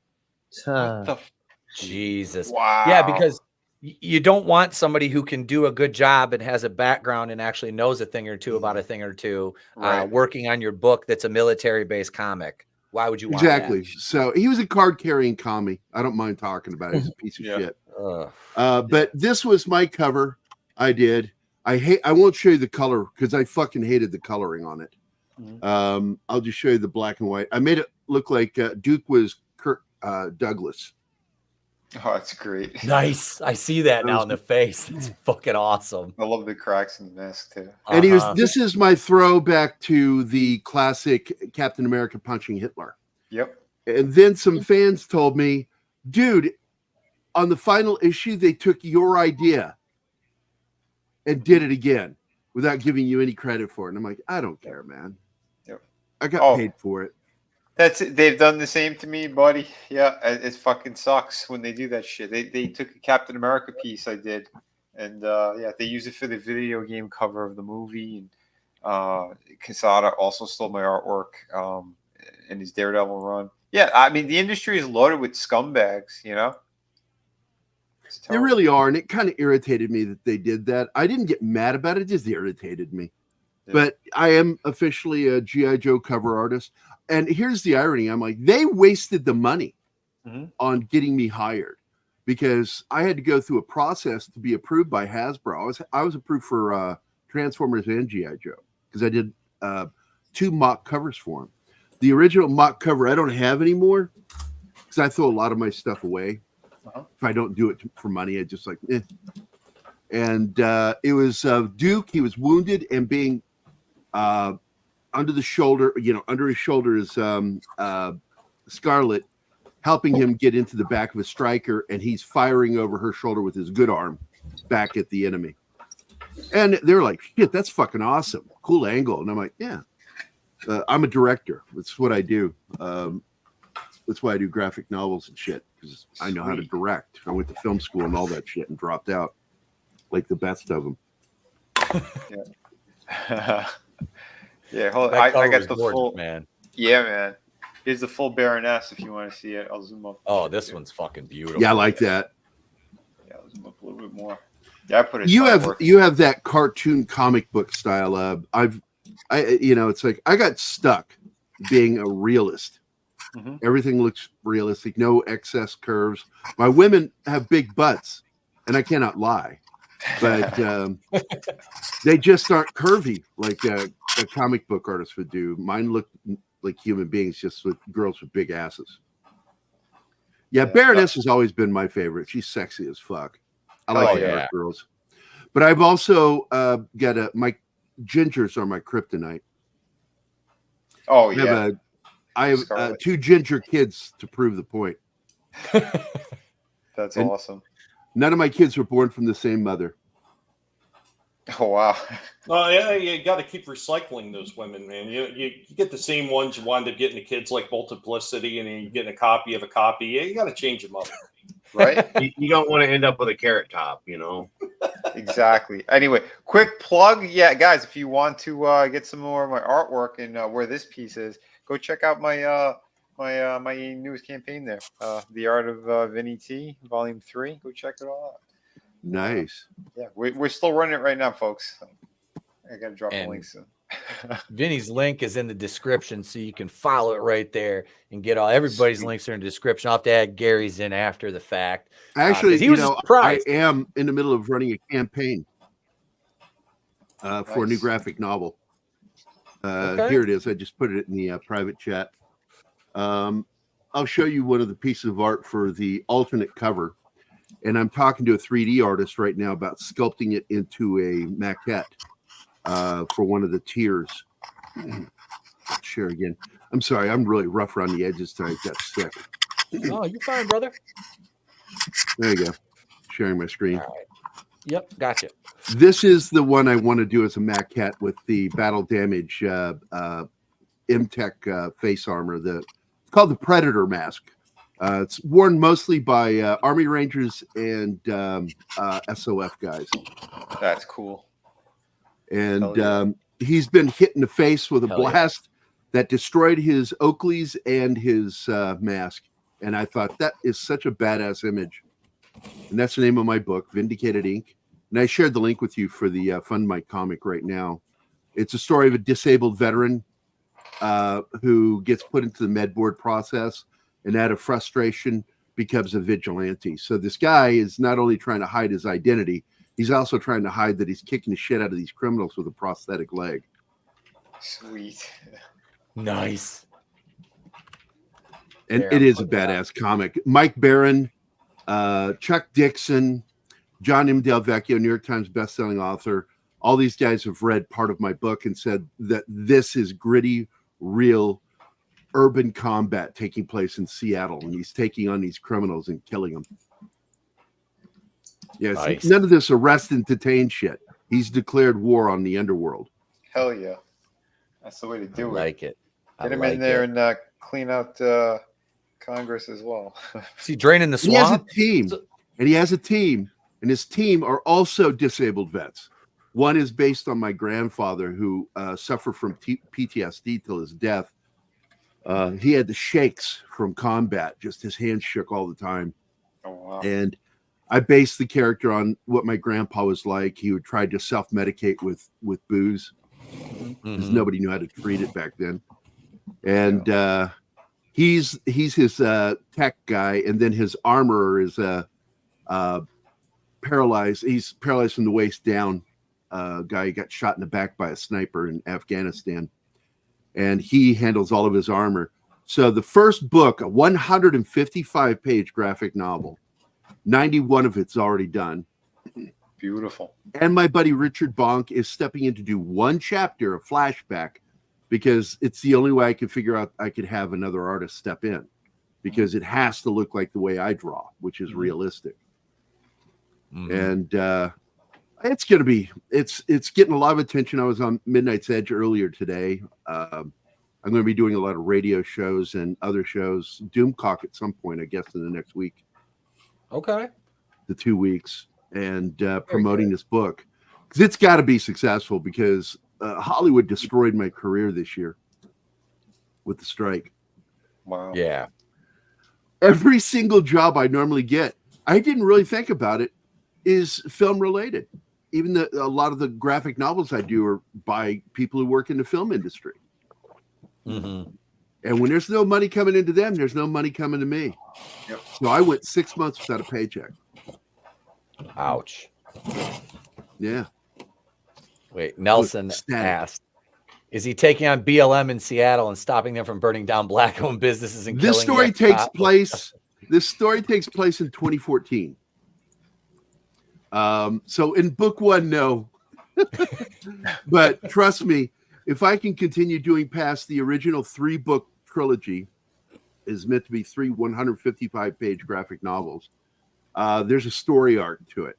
But later, I will definitely involve some of that shit. And I will definitely show him taking down some Antifa pussies. Sorry if I'm not allowed to talk that way. Oh no, dude, we don't care. YouTube has fucked me over with those guys. monetization so much. I don't fucking care anymore. Commies, BLM and Antifa are both commie organizations. Yeah. Fuck them. They're enemies of the state. What do we do to enemies of the state? They get eliminated. they get eliminated. The only Now, I personally won't do it, but I can have Vindicated do it. That's the South Park rule. You know that, right? You can't. They couldn't show somebody wanting to kill Bill Gates, so what they had to do was kill Bill Gates on camera, which is what they did in the South Park Bigger, Longer, and Cut movie. Remember that? Yep, I saw it in the theater, man. I was there opening night in the theater. That came. I went to see it opening night too. It's so fucking awesome. I love that movie. Me and my girlfriend. Operation Darky. See, yeah, it's a Human Shield. Wait, why? Wait, man, this is bullshit. Man, I'll get fucking shot. But let's see. I got. We were talking about some of the newer figures here, and I ordered this. One of my orders from Big Bad Toy Store the other day was this 15-pack of GI Joe figures that was on sale from $270 down to $60. So I picked this up for my son for Christmas, and the first figure we'll pull out of the box is Scarlet. Dude, that looks great. Yeah, nice looking. I love the packaging, and the back, they stay very faithful to the original. The ID cards and the little squares, which as a kid, I used to cut these out and play with them. I did on a Mac. lot of people did, yeah. Okay, it's not just me. All right. I didn't, but I know people did. We got a G.I. Joe trooper, and what's cool about the troopers, they did this with the Cobra and the G.I. Joe troopers, is they changed the skin tone of the troopers. So you didn't get like all just generic. They're all one skin tone, because you can see this guy, he's a little goddamn lights, but he's a little bit lighter skinned, and you have this guy's a little bit darker here. And then they did so basically you do one, and then they did a where's he at? Let me find him here. I'm digging through trying to find. Here he is, right here. So they give you they did a black one too, which is kind of nice because, like I said, I'm an army builders. Yep. Cool And builders. that's Perfect. I showed you guys my stormtroopers. I'm an army builder, so it's like that's awesome because they did the same thing with the Cobra troopers. They changed them up. You got a light skinned, a little bit darker, and then they did the same thing. They give you a black one. But Destro, and these are all 5 POA figures. Destro looks good. And here's my like I said, this is the first G.I. Joe figure I ever got, and you put them right next to each other. One I never got, man. I wish I had the third Destro of him. Is that the one with the gold helmet? That's the second Destro. Was that the Iron Grenadier one? Yep. Because didn't you have he came with the vehicle. And here's we had that. I was so excited to get this. Well, it's my kids, but here's Cobra Commander in his blue. Let's see, we got Twin, Super 7. Which I don't. Etep, Super 7 did do one with the hood on too at one time. I'll have to look. And we were talking about the I got on. Here's the blue Snake Eyes. I think that we're was talking the about one I kept seeing. Yeah. Yeah, the blue, and he's got purple on him. And he has no gloves. He also has no gloves. No. And here's the Baroness. Oh, hey, by the way, I wanted to tell you guys, when I drew the G.I. Joe cover, I was forbidden. All artists were forbidden from doing the hooded Cobra. Yeah. Someone brought that up in the chat. Yep, they brought up in the chat about them mistaking. They said I could do any iteration of the characters, but I could not do the hooded Cobra Commander. Yeah, it was too close to Biden's best friend. Yeah. But they sent 6 Cobra troops in this, which is really cool. That's awesome. Like I said, for your army building stuff. I'll just set that anywhere. But these are getting wrapped up for the boy for Christmas. Hell yeah! But awesome. Yeah, those, like I said, man, for $60, I couldn't pass it up. Oh God, you know what you need to do, Etep? You need to get one of those. It looks like an old school ammo crate, and put them all in an ammo crate, and then wrap the ammo crate. My dad, non-vet Marine. I think he might have one at the house. He's got a bunch of stuff. And Gary, you were talking about the PTSD thing earlier and that going untreated. My dad's 70, he'll be 76 here in about 5 days, and he just got diagnosed with PTSD 2 years ago. and his entire life, his doctor told him, he said, you were an adrenaline junkie, because he was on undercover narcotics, and he was the Ram Man in Detroit back in the in the 70s, and he was. That's what they said. You were an adrenaline junkie your entire life. Well, Agent Orange caught up with him now. He was just in the hospital, AFib, neuropathy, all that shit. All Agent Orange and the VA is like, what is this 100% disability you speak of? We're never going to give you that while you're alive. Wow. So yeah, it's garbage the way they treat our servicemen and women. Well, after the VA they does everything. this thing, and I've personally dealt with it too, because I got injured in the military, and they if you want to make your claim, especially if you're deployed, they will tell you again. They throw the med board process at you as a weapon to try to beat you down, because they'll go, oh yeah, you can go ahead and make your claim, but everybody's going to go back stateside. You're going to get stuck here by yourself waiting. And you're like, I don't want to get stuck here. So a lot of guys end up not making claims, which makes their claims later harder to make. Yeah. Wow. And they do that shit on purpose, dude. Yep. They do it on purpose. So that's one of the scummy things about the military. When I tell people I support the military, what I actually mean is I support those who serve the military. Yep. The military-industrial complex itself, I'm not a very big fan of. Mm-hmm. No. Nobody is. Oh, please. What they did to one of my good friends, Grandmaster Bram Frank. He trained people, elite teams all over the world, and they tried screwing him over multiple times. He's supposed to have his government contract for his knives that he made. He invented a special kind of mechanism in them and everything. He came so close to getting the military contracts, and then they fuck him over and try to steal his designs. This is what they do. Yeah. It's I was going to show you some cool toys from when I was a kid.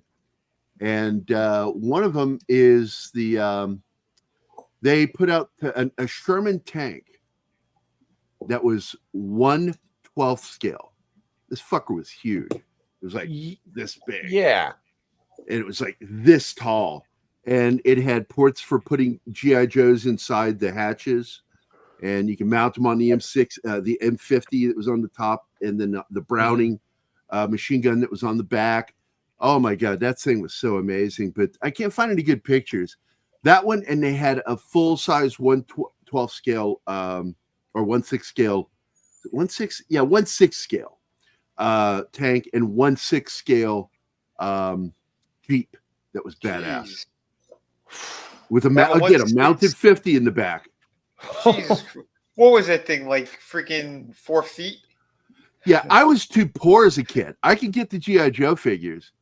And I'll tell you a little secret that, I'm not ashamed of. I was upset with myself as a kid, but those Kung Fu grip, I'm sure you've heard of it.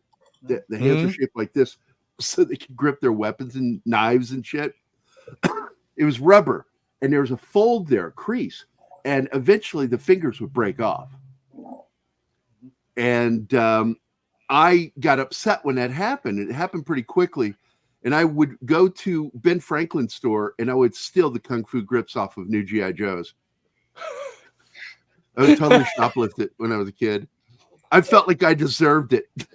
Well, I paid good money on this. Here's an interesting one. Right? You probably know this one, Gary. They had a few things on the original G.I. Joes when they did them in '64 that were unique to the figure, so people wouldn't copy it. So they had like an imprint of G.I. Joe on the buttocks of the figure, but there was a faux pas during manufacturing that wound up becoming another key component to getting the copy artists. Do you remember that? Well, they had an AT. It was called the Action Team, and I think that's what the brand was on the toy. Well, the faux pas in question was the thumbnail on the right hand was upside down. They didn't know that. And a lot of these toy companies that were just copying the G.I. Joe figures, they were copying it with the upside down thumbnail. Upside down thing, getting caught. Getting caught. But I got to tell you, man, nothing beats sitting out with your buddies out in the sandbox having battles with these gigantic action figures. And God, it was just amazing. And when the 80s came around and I had my own son, I had a kid when I was 18. And G.I. Joe switched from being that giant 12-inch action figure down to this 2.5-inch figure. I was like, how can you have fun with this? But my kid did. Oh, dude, that's what I grew up with, because I was born in 1980, and I grew up with the 3 3/4. I'm old enough to be your dad. I was 16 in 1980, but I was banging girls by that point. See, I'd have to do math to figure out how old I was then. I don't recall. Nerds, man, we were very promiscuous back in the 70s and 80s, man. The movie Revenge of the Nerds is right, man. That's all we thought about was getting a little vag, man. We all like girls. Now they just went too extreme with it. Now they all actually want to have a little veg. Yeah, I know. You know, I play a lot of Call of Duty. You'll like this. And one of the guys I was playing with the other night was Nicki Minaj skin. Had gotten the Nicki Minaj skin. And I heard his voice when he was talking to me, and my avatar turned and looked at him. And I went, "Is that you, Sean?" He's like, "Yeah. I had no idea that you were trans." He got pissed at me. I'm not. You are virtually. You are virtually. You are. So Etep, you were talking about some of the newer figures. So I Yeah. have a few of them dug out right now. I'd love to get to the older figures, but they're buried in crates. Like Vinnie knows the struggle. I think you might have seen the pictures too, Etep. But yeah, so we have these. These were the re-releases that they did a few years back of Snake Eyes and Storm Shadow, and these things are absolutely killer. Like even all the way down to the bios on the back and everything. So these are the 3 3/4 inch ones. These are absolutely fantastic. I wanted to get them, but I couldn't find them anywhere. Stalker was the only one that I've seen in stores, and that was it. Yep. No, I'd seen the whole set. Officers. I'd seen the whole set at one point, and I didn't pick them all up. I just grabbed these two, and I went back looking for them. They were all gone within an instant. But in the back, got a whole butt ton of the 6-inch figures back there. Destro, Baroness. Of course, that Zartan one that I was looking for that was originally a Walmart exclusive. Got Zorana. Got the twins, and the price. The price from Ollie's. God damn it. Perfect. God damn it. And by the time I told Etep they were sold out, they were gone. Somebody came and stole them all. We got him too, because Vinnie did an awesome review on Crocmaster, and I was so impressed with it. I was like, yeah, I got to pick that one up. And that was a phenomenal figure. I still want to buy that one. That figure's fucking gorgeous. I've still got my Crocmaster sitting right here next to me. And there goes your Lady J. Awesome. Another incredibly well done figure. Then I got the die-cast set with all the figures. That's pretty cool. And then I have these two vehicle ones. You got Duke and the Vamp, and then Cobra Commander and the Stinger. That is damn cool. Yeah, Jada Toy. They also did another one. It was Destro, and he came with a Hiss tank. I could never find that one. But I did find these ones, though, fortunately. Yeah. Wow. They're beautiful, man. Those are gorgeous. I love shit like that. I always like the Stinger. I just the black and gray with the red logos. It just looks fucking dope. I love those. Like I said, a retooled Vamp. I mean, that's the way you make it work. You make it look enough different by putting doors and a rooftop on it and everything like that. I mean, they knew what they were doing back then. Yeah. Oh yeah. Here you go. I found pictures, guys. There you go. All right. Yeah, let's see. And they've dressed up the M60 tank for some of the new Hollywood Brad Pitt figures. And General Patton, too. That's the Sherman. That is cool looking. It's 1/6 scale. Holy and shit. This is the Jeep that we had right here. Damn. And it's not a 50. That's a Browning 30 millimeter. Or 30 caliber machine gun. And what year did they release that? The first version of the tank, the Jeep didn't have the dirt in it. Right. On it. It was just olive drab. But this one, I think, has been done by the person that owns it. I think this is the original one. This came out in the 70s. And the original, they had a Patton tank and another tank. I forget what it was. It was another American tank. And both of them came out in the 70s. I was in Malaga, Spain, and not Malaga, Marbella, Spain. And they had this little, I don't know what to call it. It's not a mall, but it was a little shopping district, but they were facing each other. So it was almost like a private little walkthrough, like the way they design malls, but it wasn't covered. It had sunlight coming down. And there was this little corner toy store with a big glass window. And in that window was this tank right here. And I kept begging my dad, please buy it for me. He goes, you're 13 years old. You don't need to be playing with G.I. Joe. What? You're too old for G.I. Joe.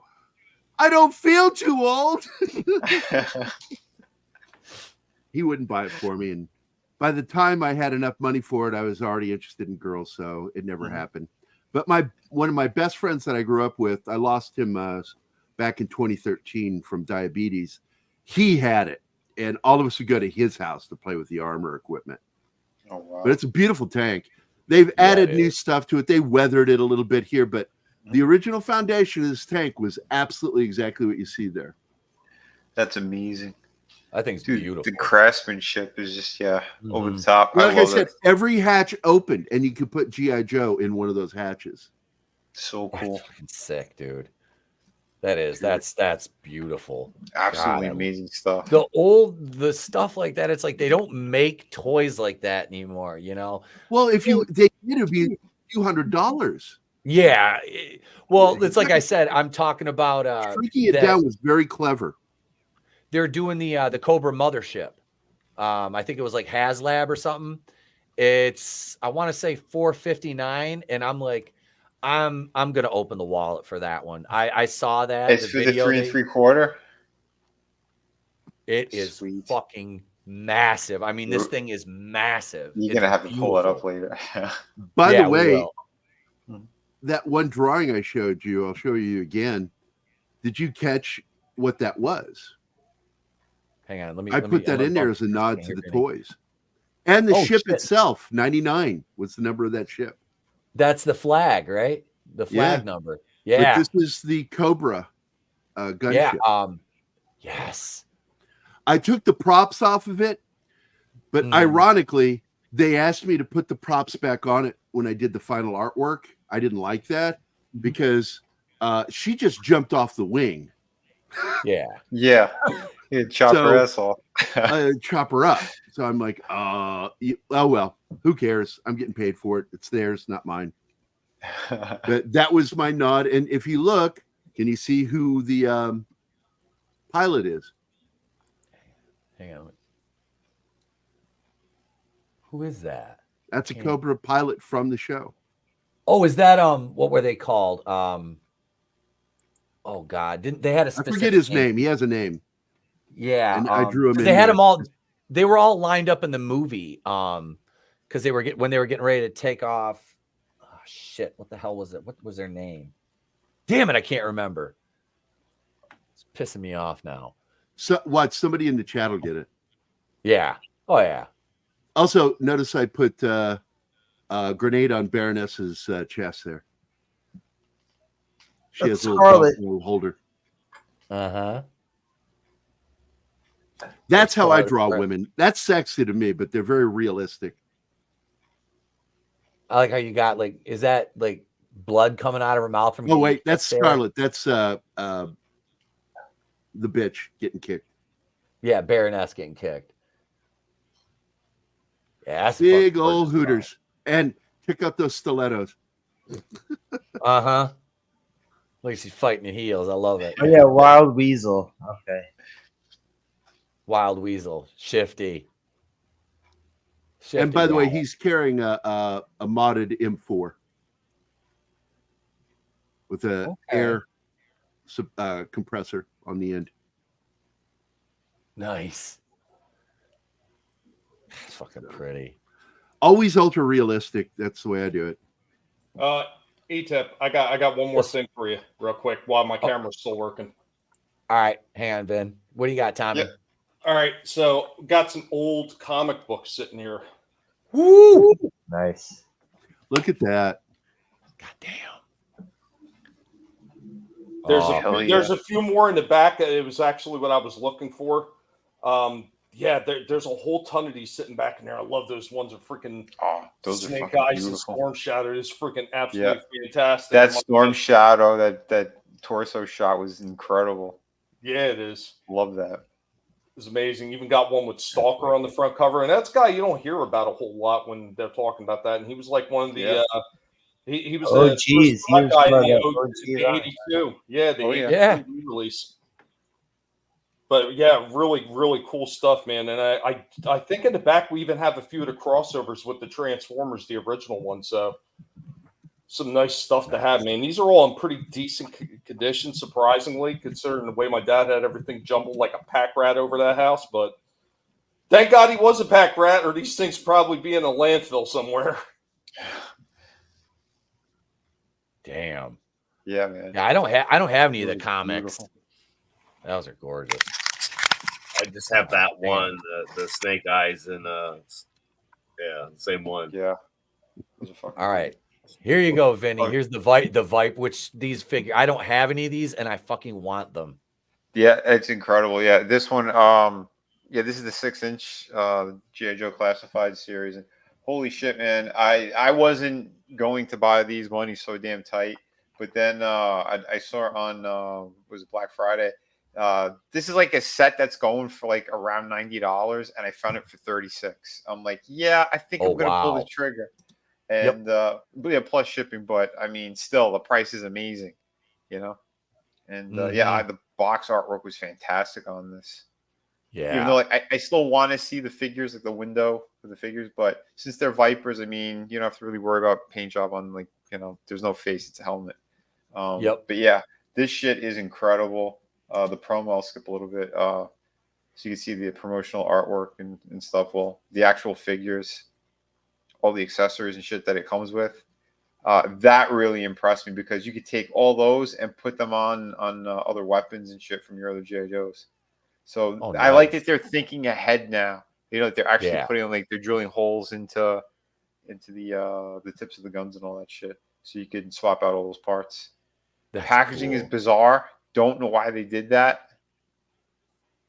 Because it's like we want to save the trees and whatnot. And like, what are you talking about? This is all with all that fucking cardboard. cardboard, really? Yeah. Right? They got the nerve, right? Are you kidding me? Yeah, they're like, oh, plastic's dangerous. We're gonna switch to paper. Yeah, you just wiped out every forest just to make this packaging. Oh, it gets even stupider. Look at all this. Speaking of extra paper and shit, and then the guns. Why'd they tape them in extra cardboard? What the fuck? Like, these people are insane. That's so fucking weird. Could you imagine that? It's crazy. But these guys are beautiful, man. Holy shit. Because I could never find these single carded anywhere. Because everyone's like their army building, and then, you know, the scalpers, they go right in there, right? What is it, like 6 a.m? They're waiting by the door as soon as it opens, and like, give me everything you got. But yeah, no, all the shit that they did on these guys, beautiful. Like the scarves, they could come off. Even the forearm pads, you could, if you pop his hand off, you could slide those off, and they actually painted the flesh. I'll show that too in here, but because they had bare forearms on the 3 3/4-inch figures. Yeah. Yep. The Vipers did. And they didn't have neckerchiefs. Yeah. Nope. But I'm glad you could take them off because I didn't like those. But yeah, they have a black one, they got a white one, and they have the commanding officer there in the gray. So that was really cool that they did that. And holy shit, man! As a kid, these were my favorite. I only was able to find like commanding officer is the red dude. Yeah, the gray. Now these are bigger than your normal G.I. Joe figures, now, aren't they? Yeah, the classified series, they're all 81 scale. This is really cool. Yeah, they're beautiful. And the amount of detail they put in there too. They almost look like the same size as the old Mega characters, like Superman, the Marvel DC characters. Oh yeah, but these blow. Yeah, they blow them out of the water. Double hinged elbows. Look at that. Yeah, so many points of articulation. Look at that. Yeah, this dude, this dude is like a paint job away from looking like Python Patrol. Yeah. Oh my god. They just released He can do the Jean-Claude Van Damme. Yep. He could. Guy can kick his own ass too. I seen With the Jim Python Carrey. Patrol. I seen the Python Patrol figure up in Target, man. It looks spectacular. I Yeah, went back those the next day to Python go look Patrol for it again. Right. Gone. Gone. Yeah. The only Python Patrol figure I have is Copperhead. Oh That yeah, was the yeah. only one I got. Yeah. I still have the boat. Yeah, you have the water moccasin. Yep, I right? still got the water Yeah. moccasin original Copperhead. Yeah, He's got I battle have- damage. He's I got have peg leg. Copperhead, but not the water moccasin.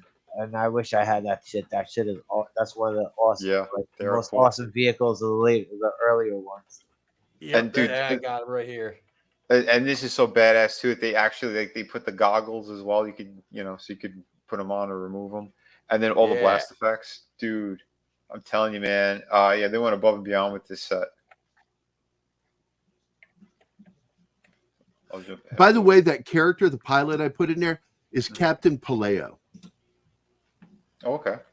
Okay. He was a Cobra pilot. I wasn't familiar with the name. Yeah, these are really good. I'll skip a little bit more. Because you're just showing like all the different weapons you could kind of. I like the blast effects with the weapons. Yeah, I they do. got some That really looks killer fucking ones. Great. And yeah, and you can do all different ways too, like that. Mix and match them, however you want to put them. And I like to one of the guns not like the regular standard gun doesn't have any like hole drilled into it, but the but that one does. I guess that's the commanding officer's gun, and same deal. You can pop those in, and it comes with like the silencer as well. Oh, nice. And yeah, and you could remove that whole part, put the silencer in, and then put the effect onto the silencer as well if you want. Like they give you all kinds of options. That's fucking cool. Yeah, dude, beautiful stuff. Yeah, I know. I kind of rushed through this review though because I was trying to make it in time for the show. That looks like Mercer's gun. Remember Mercer from Slaughter's Marauders? He had the pistol. I can't remember what kind of pistol it was, but he had a silencer on it. It was gray. Oh yeah. Well, the Stalker that Tommy got me, I still got to review him. They gave him like a silencer, like attachment piece too, but it's closer to like the RoboCop gun when you put it all together. Okay. Like it's massive. It looks incredible, man. I've got the 3 3/4 inch Stalker. I picked up. Yeah, he was beautiful looking. Yeah, they came with a lot of nice accessories. Even I the would've Cobra got- officers did. Yeah, I would have gotten that thing, but I couldn't find any other figure, so I'm like, I'm not just gonna get one of them. Yeah. And then I the wish I store would have stopped bought. carrying I it. should have bought them all when I was there. I didn't. I should have. Yeah. The wife was bitching at me because I already bought 8 fucking his tanks. Yeah, it's ridiculous. Oh yeah. Well, yeah. The what the fuck is his name? The blue and red one. See, I took off one of the gauntlets so you could see the forearm. Yep. So pretty damn cool. And there's with Zorana. And that that thing is amazing too. I still got to do a full review of her. I haven't yet. I don't think. I have 2 of her in the 3 3/4 inch line. Sweet. That was one. I don't even know. I think somebody got me The one for my old birthday. school and then- ones? Oh, do you have the Yeah. old school ones? Yeah. Do you know she has there's 2 different versions of her with her hair and her earrings? They did Was that it? with this.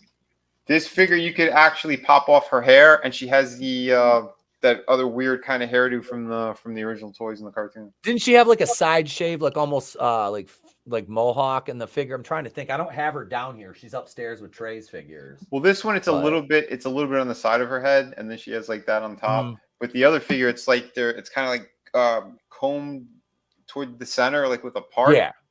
Okay. Almost like it reminds me of Alf's face or something. What a shame. I have the original sitting in the back, but like all the videos I was going to send you, Etep, they wouldn't upload. But yeah, we had the original Zorana, Xandar, Zartan, Naugahyde, Monkey Wrench. What the hell's his name again? Road No, Pig? Xandar. Yeah, Road Pig, Xandar, and the only one I think we didn't have complete was Ripper? Thrasher. Oh, okay. No, yeah, Buzzard, Torch, and Ripper. I had all 3 of them too. Dude, I was at the store the other day at GameStop. They had Ripper out for the classified. I went to go pay for it. Can't sell it to me. Street date was Again? The 6th. Yep. I was Jesus. furious. Fucking furious. Those figures look absolutely fantastic. Yeah. You know, if it's one thing I want, it's all the Dreadnoks. I want them. They were always my favorite from the G.I. Joe line. Yep. Hang on a second. I've got. Wait, here's 2 different Serranas. Here we go. I got 2 different Serranas here. So her head is different, and one she has earrings, and one she doesn't. Okay, I've got the one on the left. I have the one on the left. The that one right there that your cursor's on. Yep. Yeah. Nice. I want to say the one we have has the earrings. Yeah, I don't have the earring one. Yeah, her head shaped differently and everything. She's got a bigger face and a bigger head. It's Why does it look like her torso is bigger on this one too? Yeah, right. It does. And look, she got a muffin top. Little rock eye.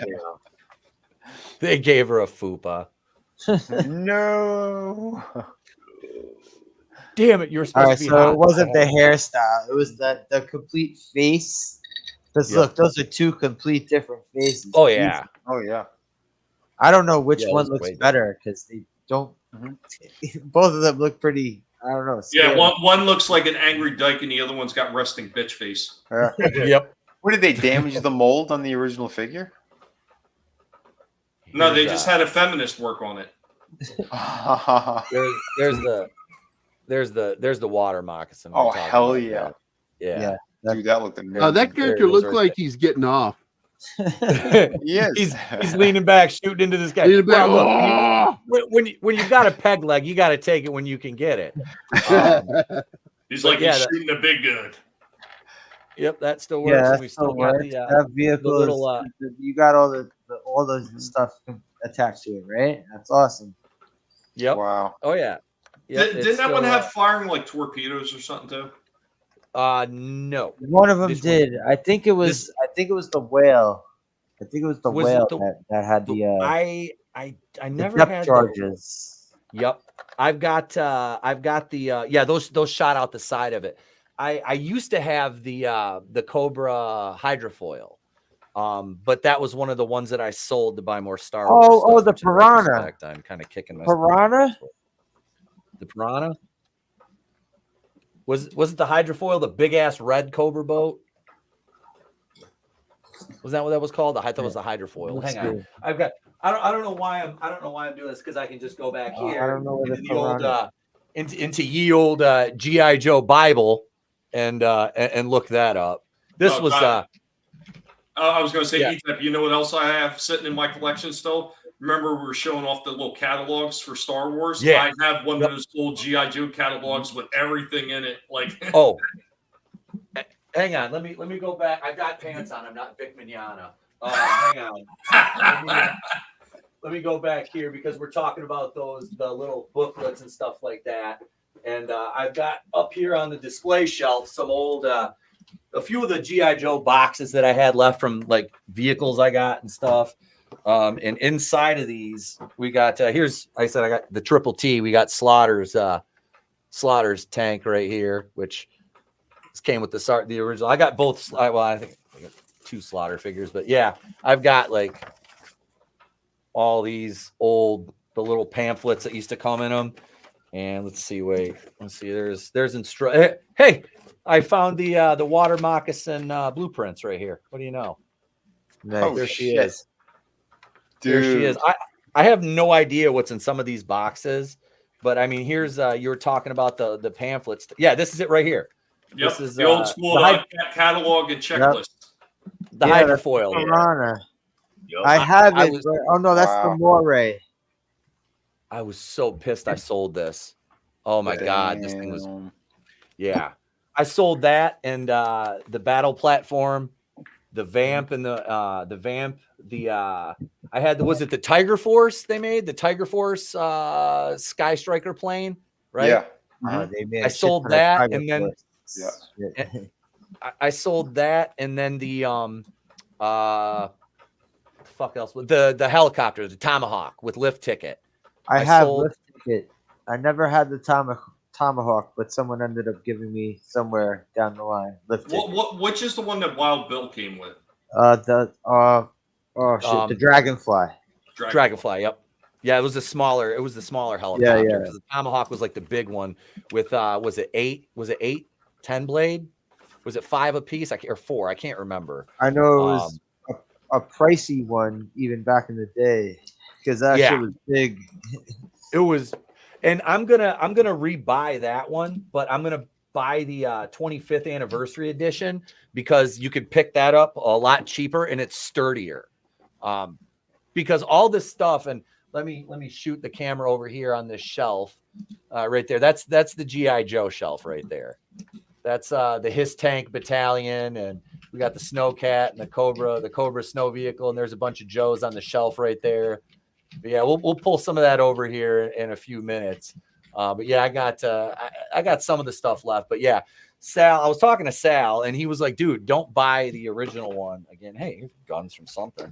He's like, buy the 25th anniversary. You could pick that up a lot cheaper, and it's very, very sturdy. I want to get the GI Joe headquarters too. The original one, you remember? It was silver with the gate.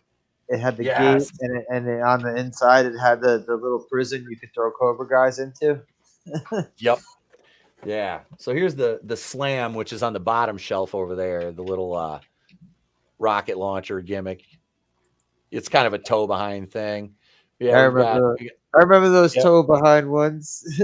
Yep, we got that, and I don't know what's inside. Oh, we got what is this? A bag of Lego instructions, and here's another one I got sitting over here on the shelf. What is this? This is the Stellar Stiletto. I think this was it's one. It's like the little red. It's sitting right over there. I'll grab it in a minute. But yeah, it came with a Viper pilot. Yeah, I mean here's you're talking about those things. Here's one of these, Tommy. This one's cool because this has I think it's the Cobra Island. Yeah. Invade Cobra Island. This was freaking great as a kid right here. Wow. That is. I miss that shit, man, when they used to put stuff like that in the toy. Because that's how you get a kid excited, man. They open up a box and they get a big giant figure, and then you get this big catalog, and you can see all the other stuff that comes with the series or with that line at the time. Holy shit, man. That was great. Remember those old school posters that would come with like the more deluxe He-Man toys? It was the huge painted posters. It was the Castle Grayskull in the background, and they would have every it was a huge painting where they would have every character from He-Man around all fighting each other. Yep. Those were fucking awesome. That was part of the getting the deluxe things. Was those like the whole thing with the little catalogs you used to get in GI Joe vehicles to order other shit, and you would cut the points off and send those in. And every one of those things had some kind of points. Every single one. Turtles was called pizza points. Yeah. I remember every single one of them had points. Oh, here's this is a later one. This is probably right about the time I stopped collecting GI Joe, because you're into the Iron Grenadiers, Sky Patrol. There's that kind of stuff. That Cobra vehicle, I liked it. Yeah, I liked it. I think you could separate it. The big one, the biggest Cobra vehicle, right there at the Hammerhead top line. Yeah, and you were able to separate that. I always thought that was cool when you had the. That is neat. I got a couple of these figures. I've got Topside. I got Sub-Zero, Salvo. I have Ambush. I got Rampart. We've got Pathfinder, Backblast, Downtown, Countdown, DJ, Rock and Roll. Yeah, Scoop. I do have quite a few of these. Naugahyde was cool because he came with the little pig. He's sitting over there in the shelf. Yeah, I have Frag Viper, cool. Range Viper. I got those two. I got Metalhead. There's I think I have one of the bats. I got a couple of these guys you need. Yeah. But yeah, I got some of those. This stuff is I love going through these boxes of old because you go through. Look, here's all the cards. You got the old ID cards. What I'm going to do with these is I'm going to take these and I'm going to get a 24 by 36 and put I'm going to buy a G.I. Joe poster or take some of these and put it behind there as backing and put the cards in there and frame it and put it up on the wall out there. Kind of like I did with the Batman 89 trading cards I have. This stuff it's so much fun to go through and look back at this. And wait a second, hang on. Speaking of toys, should we do another commercial? Should we do a toy commercial? Oh yeah. I got, let's see here. Let's go to we'll go to this one right here. They'll fight for freedom wherever there's trouble. G.I. Joe is there. G.I. Joe. Cobra's attacking our winter outpost. Call on the members of the G.I. Joe team. And here's Gung Ho, Airborne, Doc, and Snow Job. And every Joe has a two-handed battle grip. Get aboard the Battle Bear. It's G.I. Joe to the rescue. G.I. Joe, American hero. We chased off Cobra. Way to go, Joe. G.I. Joe Battle Bear. Joe and Cobra figures each sold separately from Hasbro. Gung Ho was not dressed for snow combat. No, he's a tough guy. He was. Yeah, he is very, very tough. He was not dressed in pro. Where's Gung Ho? Here he is, right here. Here's I got a couple of these. Gung Ho. Of course, I have the original. Marine. My dad. He's a jarhead, so he got me this one for my. I remember getting this for my birthday. So we got the original right here. Yeah, he's glued at the waist, but still got both his thumbs and his crotch. And I have his. I still have his backpack and his. He had like the grenade launcher with the shoulder strap. And here's the. You have the navy blues one? Oh, you don't have the navy blues? I don't. I used to have this one. I have this one. Yeah, I used to have. You know what's stupid about this one? All right, could you hold up that one next to the other one? Look at his fucking tattoo. Yep, they shrunk it. And they move it up to like right below his neck. Well, that was from being in that winter scene. There was shrinkage. Yeah, shrinking tattoos. Yeah, it was shrinkage. I was in the pool. Well, there's another interesting story about another Joe, Leatherhead. So apparently, the guy that used to do the artwork for the original Joe toys, his face is actually Leatherhead. Well, isn't Funnel Rat supposed to be Larry Hama? I thought Tunnel Rat was supposed to be like Larry Hama's like self-insert guy. I don't know. Wasn't Larry Hama in the Vietnam War? Didn't he serve? I don't know. He did. He served. He was also. He was in the beginning of MASH. He was. Yep, in the Jeep. There's two guys in the Jeep. One of them is Larry Hama. I had remember they released 3 3/4 inch MASH figures? I have some. Oh, those I are sold mine. Right? Oh shit. I sold mine to a guy in Australia. I had BJ, Hawkeye, Klinger, and Houlihan. Yeah, did you have Klinger? Klinger. Did you have him in the green? Because I could never find when I was looking for him. I could never find the one with him in the freaking dress.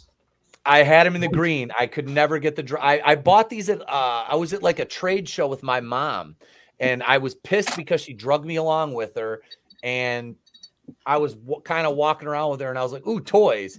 And I'm like, "MASH." I'm like, "That's a show you watch, isn't it?" She's like, "Yeah." I'm like, "Can I get these?" She's like, "Yeah." They're only like a couple bucks a piece, so I got the 4 of them, and then I ended up selling them. I sold my. The only reason I ever sold any toys was to buy more toys. These are like figure sized. These are like the Love Boat ones that they made. No, the MASH ones were 3 3/4. They were almost like they were pre GI Joe kind of. I'm saying like action figure size though, the way the Love Boat ones were. Yeah. Except these ones are articulated. They weren't that clumsy Star Wars Kenner style figure. Okay. They actually had a couple of they had a play set for it where it was the I think it was supposed to be the swamp. Then they had the medical helicopter, and they also had the medical Like, Mommy, I want to play MASH. and the Jeep too. They had Mommy, MASH. I want to play MASH. Got me MASH toys for Christmas. All I can think of is every kid that played with that tried to claim having PTSD from serving in Korea. Wait a minute. Are you saying that I didn't serve in Korea after watching that show? Is that what you're trying to say to me? You son of a All I'm bitch. saying is the show lasted longer than the actual Korean War. Just because I'm 43 means I'm too young to have served? What the hell? I love that. I love that show, and I love the What was that? movie too. Was that summer school? You were a black Marine in 1968. Sir, Oh, God. War Yeah, does strange things to a man. Yeah. That's a Fucking great film, dude. chainsaw and Dave. But let's see what else here. This one, and I actually have the commercial for this one too, which is a 2 for a commercial. And before I show this, I'm going to play the commercial because it's not only the toy in my hand, but it's, I think every, well, no, this isn't the 2 for, but here, we'll go with this one. We'll go with the 2 for first, then we'll go with the big Grail one. We'll fight for freedom wherever there's trouble. G.I. Joe is there. G.I. Joe. Cobra's attacking! We're outnumbered! G.I. Joe to the rescue!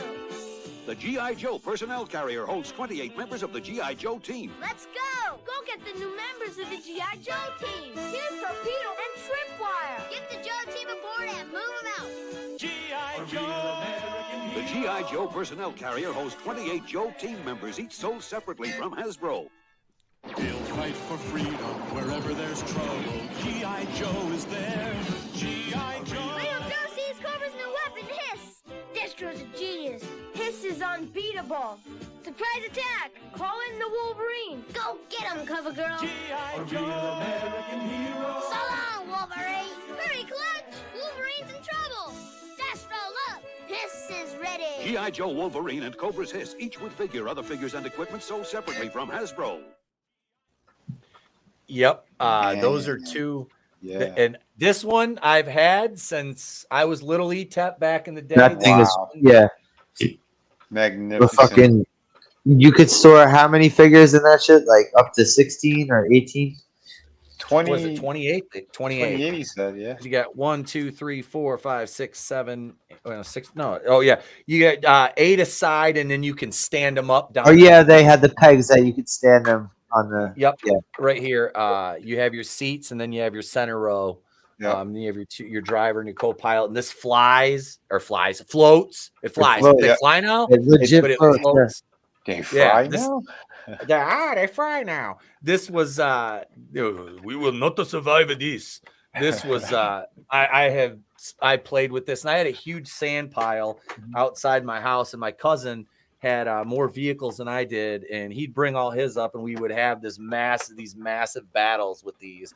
And we're talking about the Hiss, and yeah, here's the 83 Hiss tank right here that I just bought. And as I was talking about earlier, I kind of got fucked because the guy didn't tell me the fucking gun was broke. So I'm gonna buy a whole new turret. But the figure, this thing is gorgeous. I mean, it's beautiful condition. All the decals are on it. And I can do this here. Let me grab this is the new Hiss right here. The black one, which I have a battalion of these now. Here's the original and the other side by side. I mean, these are fucking so beautiful. damn cool. But yeah, here, let me pull out. Here's the pile. Let me pull out something I've never said before for 1,000, Alex. I should have more kids, but here's the figure is in absolutely wonderful shape too. He's been played with. He's got a little bit of wear, but thumbs, crotch, band is still good. Waist, nice. The joints, the elbow joints are very stiff. The leg joints aren't. He doesn't have that wobble to him. You know, like a lot of even my Cobra Commander, which is a lot newer. Yeah, no wobble. He doesn't have any. So yeah, it's he's wobbly. He doesn't have to drop it like it's hot.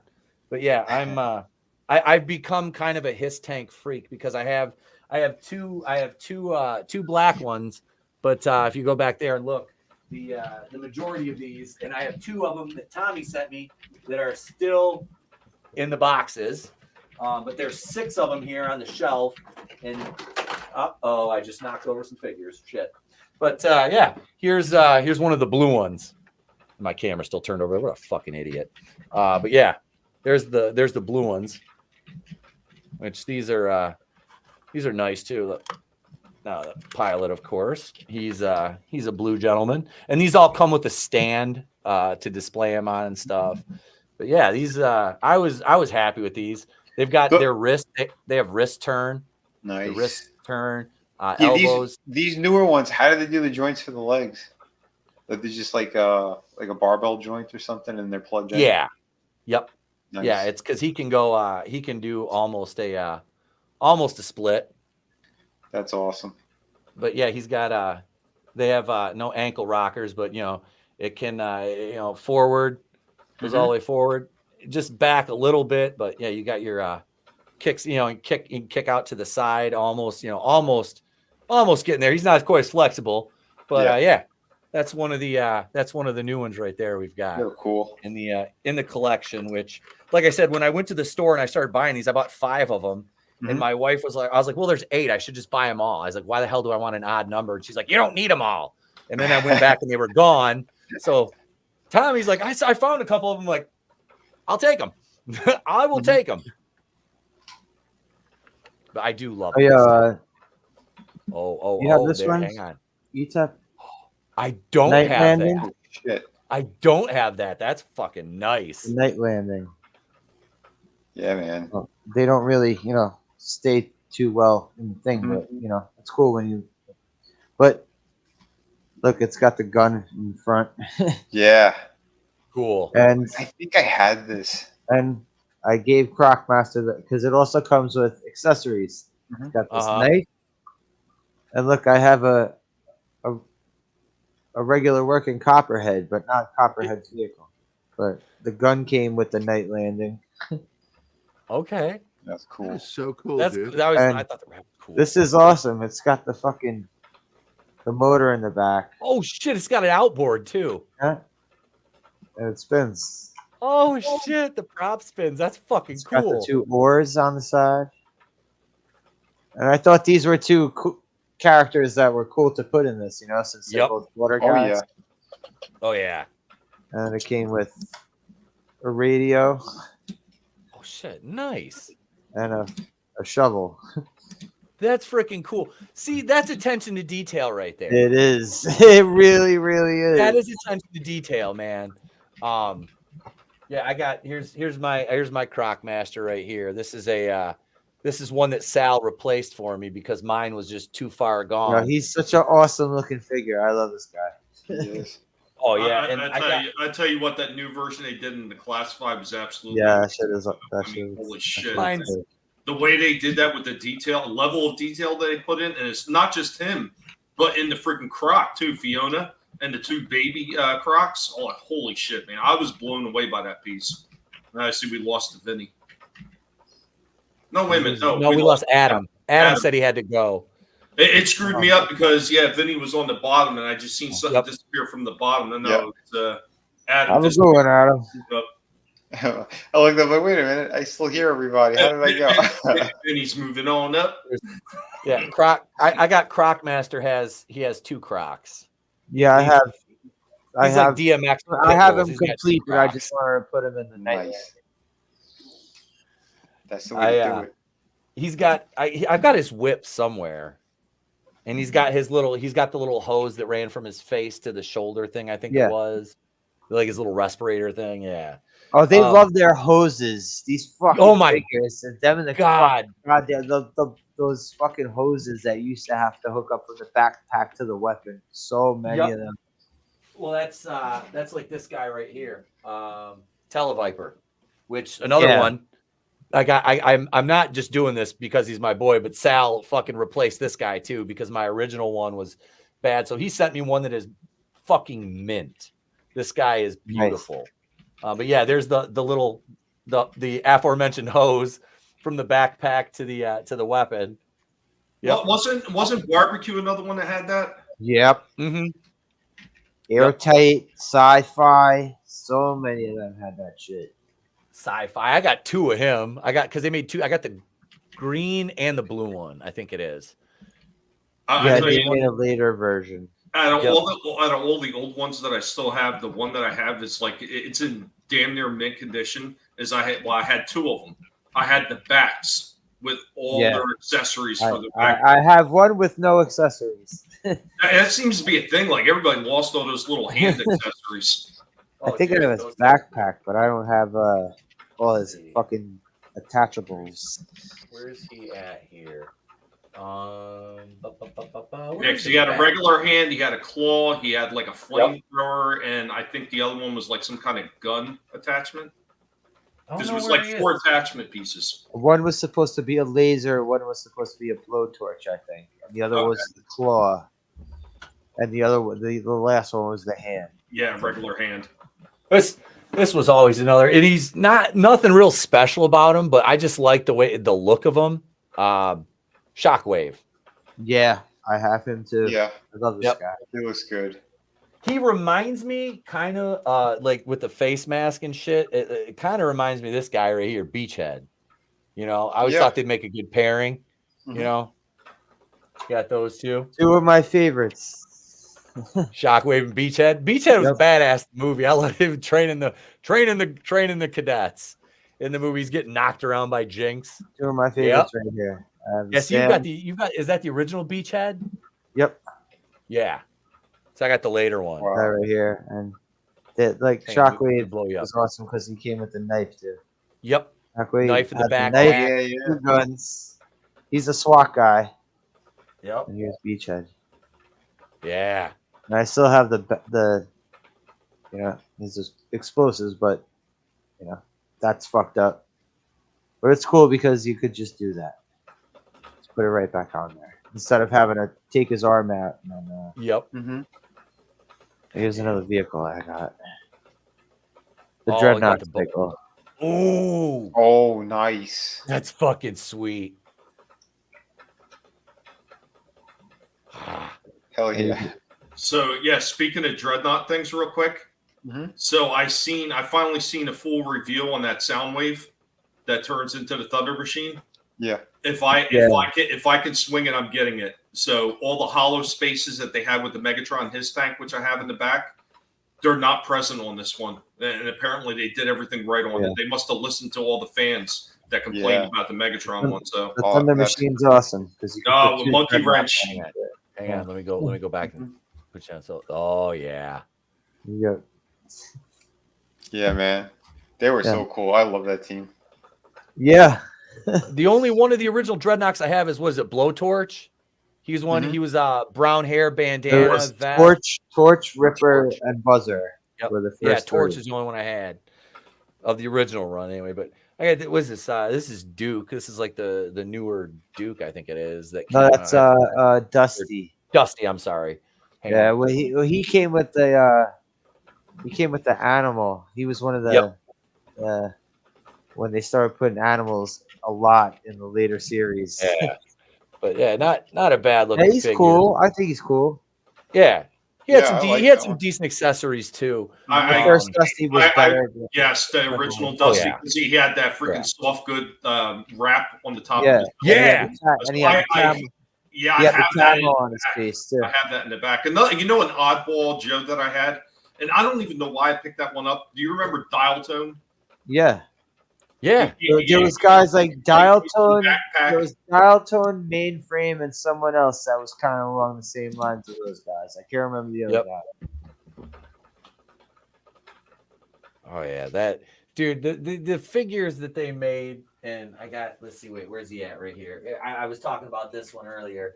Here's Slaughter and the Marauders and the Triple T with we got Taurus and Red Dog on there. Yeah, man, I had that. My friends had. I never had Slaughter. And Here's Taurus. Now, I was talking to you guys about this, and I got the LJN WWF ring from '84, and when I used to play with the GI Joes, they get in the ring. I'd have Mercer was always Bret the Hitman Hart, and Taurus was always Jim the Anvil. But here's him in Red Dog. Yeah, and we got this was cool. I found this piece Dude, in by the another way, box that comes off. Oh wow, yeah, you weren't the only one that did that, by the way. Really? You really? That's so awesome. I fucking love hearing shit like that. I'm like, I wasn't the weird one, but I bet you're wondering where's Mercer. I think so many of us are connected like that. No one we don't really realize it. They did make a later Slaughter that was the size of the WWF figures, though. Like they kind of made their like own unofficial, like Slaughter, like because the whole thing with Slaughter. Yeah, there's the original one. The whole thing with Slaughter was like a licensing thing, like because Slaughter was still working for WWF when he wanted to go to GI Joe, and Vince didn't want him to do that. There you go. Yeah, I think I had that blue one. Yeah, the blue one's the later one. He has his thumbs broke off, but my original one is fine. And then they made another one where it said USA. Yes, on the black USA, on the it. USA chested one. Yeah, we have the USA chested one in the back. I want to say that was a mail away, but I can't really remember. And then they made the snake armor, fucking awesome. But wait, you're wondering where's Mercer, and he's hiding inside there. Yeah, he's hiding in the snake armor. Yeah, I love that figure too. He was so cool. Oh yeah. Yeah, that was a nice 3-pack there with those guys. It was. Where the fuck did that arm go? They made another Slaughter figure though, where he had the bullet straps. He had a bigger hat, like a bandolier. And he came with I think he had a brown outfit, and he came with a bigger vehicle than that. Was that the Warhawk that? I think so. He's talking about. Yeah, I remember that one too. Yeah, I do recall there was one that came with a vehicle, and it sounds like the Warthog is about right. I know there's another one that my brother has in the back, and I filmed it a while ago. One of the things I tried to send Etep that didn't go through. So you remember when they were doing all the mail away shit? They had like the fridge. My brother had the fridge, and then he also had the what was that? Steel Brigade. Steel Brigade figure with the original customized card. Yeah, the bio and everything that they send you with the figure. So that was all sitting in the back as well. I was like, holy shit. And Hasbro, paying homage to that shit, recently did that in the classified line. Oh, that's awesome. That is. See, and they still showing out, man, making it right, after years and years, and we got towards the end of the GI Joe toy run, you got all this goofy shit. And, they bring it back. How many years later? You remember the Battle Force 2000 stuff? Yeah, you know what? Everyone shits on Battle Force 2000, but it was cool that you could take their vehicles, pieces of them, and make a little battle fortress. I thought that was cool. Wait a minute. What were the ones that were almost 5 inches tall and they lacked a lot of articulation? I remember, like, towards the end of the days right before KB. Were those when they started going into alien territory? When they started having, like, fucking aliens? Maybe. I just remember the figures were a lot bulkier than the original Joes, and they didn't have very much articulation. Yeah, I don't. Etep. Yes, sir. Do you have this Slaughter figure? I got a picture of it. No, I do not. With the Warthog? Yeah, he has a removable hat too. I think this is the only Slaughter figure where you can take off his hat. Yeah, no, I don't have that one. What did the Warthog look like? Let's see right here. Like me knocking over a bunch of figures on my shelf. I think I had that vehicle, but I don't remember having him. No, I never had the Warthog. I like that paint job on the front. That's cool looking. Yeah. What was the other one? The Havoc. Okay, it really wasn't that big then. I thought it was bigger than this, but yeah, it's cool. That looks nice. You know, it's like you look back now. I can't help it, guys. I see all these cool toys, but then I remember all my toys were like 3 to 4 times the size of that. Yeah. Yeah, Jerry, talk about like the old Shogun stuff. Yeah. Still, I got my Godzilla in the back. Unfortunately, I don't have all the pieces to repair his shooting hand because remember he had the right hand that shot out. So I don't know what my father did to it, but he removed the hand and the collet and the spring accessory from it. So I don't know where it's at, but that's all I need to fix on mine. Besides the little lever that used to be on the back of the neck for the flame breath. But yeah, I still got him. Otherwise, mostly intact. Yeah, some of the cool toys that came out like when I was little that you can get a hold of. One of them is the robot from Lost in Space. Robbie. I had a Godzilla toy that came out in the 60s. It was badass. Had the roar, push button roar. God, they were trying to make cool toys in the 60s and in the early 70s. What do you remember the Zeroids? What? The Zeroids. Yeah. Do you remember this? Oh God, what was it called? This Star Squadron or Star Team, where they kind of almost made it look like Star Wars. So they had the one guy who was like Lord of Darkness or something. He had a big black round head with a black cloak and black and silver freaking accessories on his costume. Oh yeah. There was Major Matt Mason was a big toy here in the U.S. during the late 60s, going into the 70s. There were bendable action figures. They had the rubber body wire, but they had cool stuff. They had vehicles like G.I. Joe, and they were the same scale as what G.I. Joe would become later in the 80s. But they were doing that shit in the 60s, early 70s, and it was a cool toy. It had stuff was based off of actual NASA equipment. So you had like lunar lander, and God, cool stuff. And you had an alien with a giant see-through head. It was jelly head. It was crazy. Oh, wow. Yes, Soul Assassin. Absolutely. That is it. Thank you. G.I. Joe Extreme. So if you were to look up those figures, they're almost non-articulate. They were kind of like some of the early WWF like action type figures they were doing with like Stone Cold Steve Austin and Rock, where they were over-grandized with the muscles and everything. That's what they did with G.I. Joe Extreme. It came out in '95. Are you talking like? Because I have one of the, I don't even know where I got this, but it's like a Cobra Commander. Yes. Oh shit. Yeah, he looks like he could be a Street Fighter character. It looks ridiculous. Dude, he totally does. That's badass. I mean, comparatively speaking to Cobra Commander, it looks ridiculous, but just as a figure, yeah, it's not bad. Yeah. Well, it really does look like they worked their ass off to not make him look like he's part of the KKK. Yeah. But here you go. This is what I was just talking about. Major Matt Mason. This was the first, same scale as G.I. Joe. This in many ways was the precursor to what would happen because it was Mattel. Yeah. And they had some kick-ass fucking toys, dude. And this was one of my favorite play sets as a kid. And they had an alien. They don't show the alien here, but there was an alien. And he had the gelatinous skull you could see through.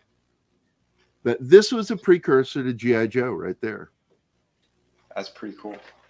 That's freaking cool. Dude, that lunar landing set's sick. That is sick. I'm looking to see if I can find the damn alien. Yeah, I want to see that now. You were talking about that with the see-through head and everything. It's like I want to see. Here that. he is. I found him. All right. His name was Callisto.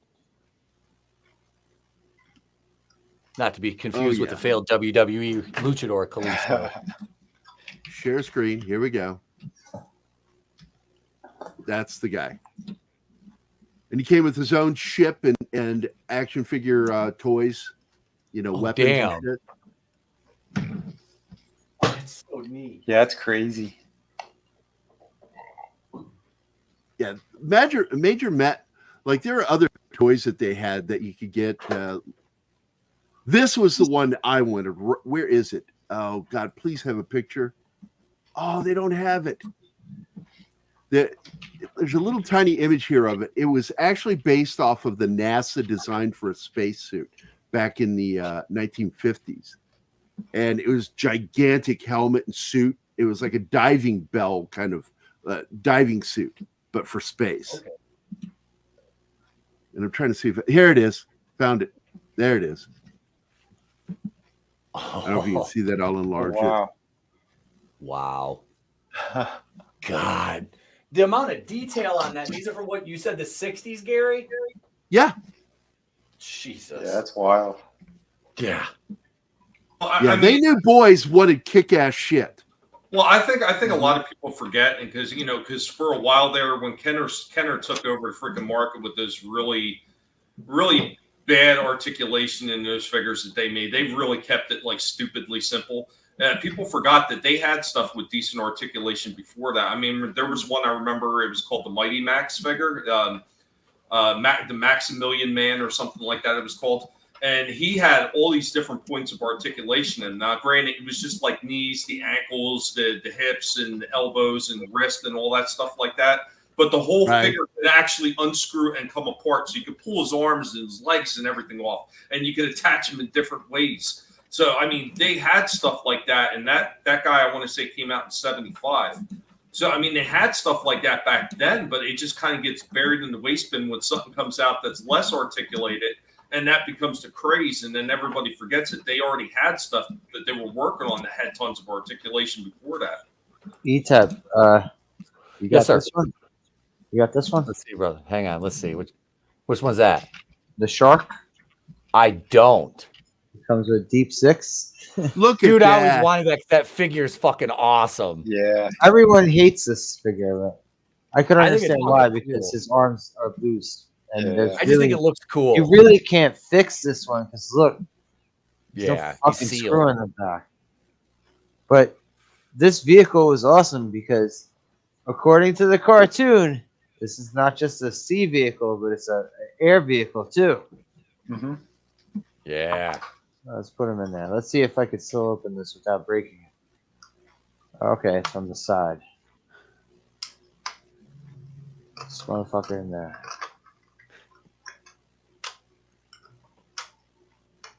And there he goes. It's like a little coffin for him. Yeah, Well, he could travel through air or sea. Mm-hmm. I got this from eBay. It's pretty yellowed up, but what am I gonna do? Be like, oh, I don't care. I don't give a shit. Right. You still want to pick it Yeah. up, man. That's Yeah, you know what I'm saying? Yeah. I was trying to collect old school stuff. What am I hearing? Where the hell's that coming from? Nope, not me. That ain't me.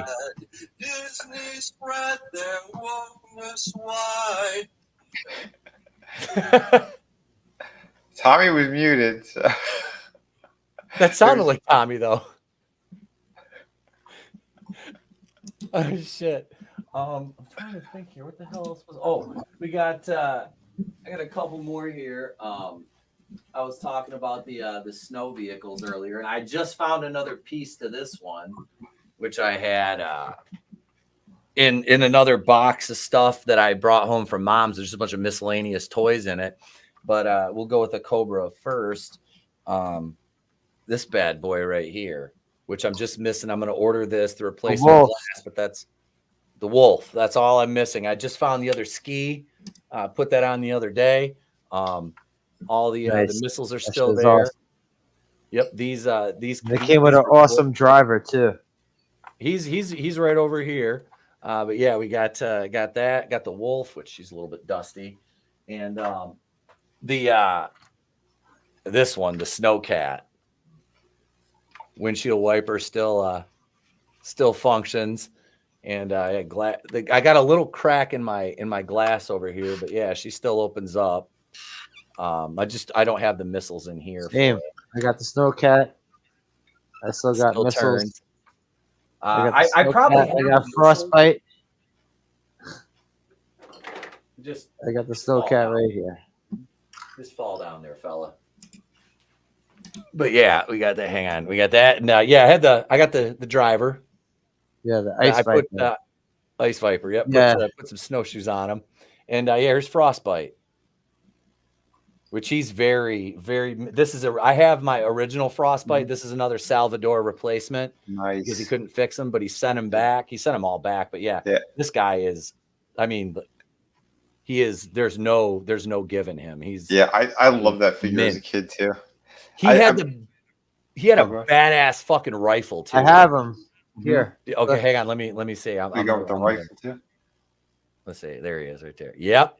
Oh yeah. I probably have the rifle in one of the weapons boxes. I have all the missiles, but some of them fell out in the box over here. But I think mine are in my weapons box. He's a little yellow though, but the vehicle's in nice shape. Yeah, but I got his rifle His too. vehicle was fucking cool. Yeah. Yep. A lot of these snow vehicles were cool. They were. Oh yeah. Yeah, it's nothing cool like a lot of the these in military general. stuff. A lot of them in general were cool. Mm-hmm. And speaking of which, we were talking about Grail items. So let's do this right now. Introducing the G.I. Joe USS Flag Aircraft Carrier. Imagine being on the deck of this aircraft carrier. The USS Flag is fantastic! It's so big! Forward deck, middle blasters! Get ready to launch aircraft!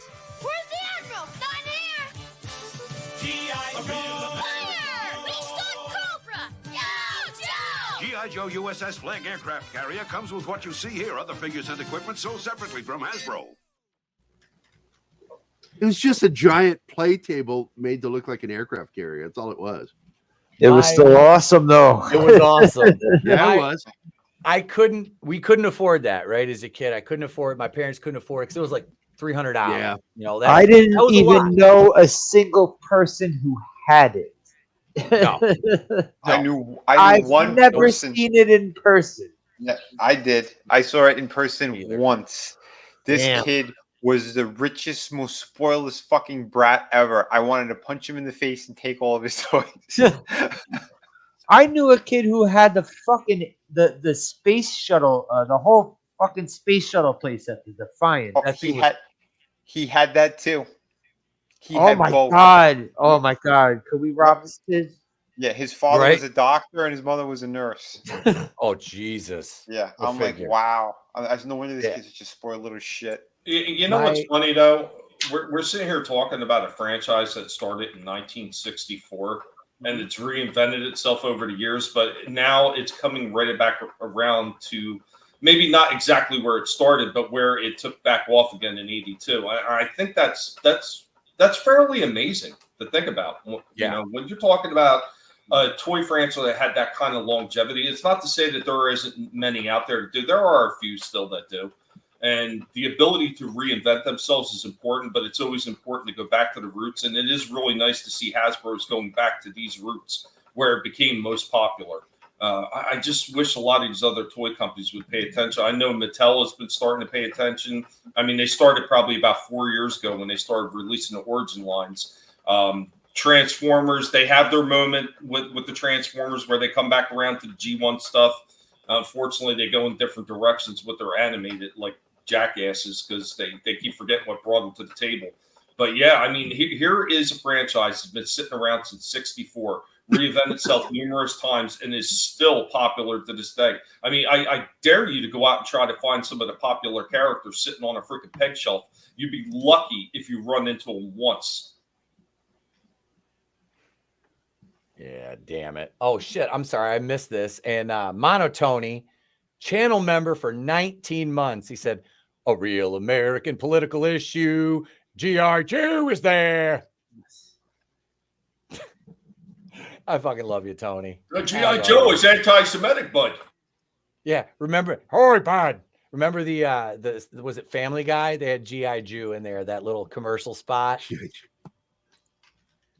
If I were to do something like that, like a mock commercial, I would have the kids making the toy soldiers say really fucked up shit that real soldiers say.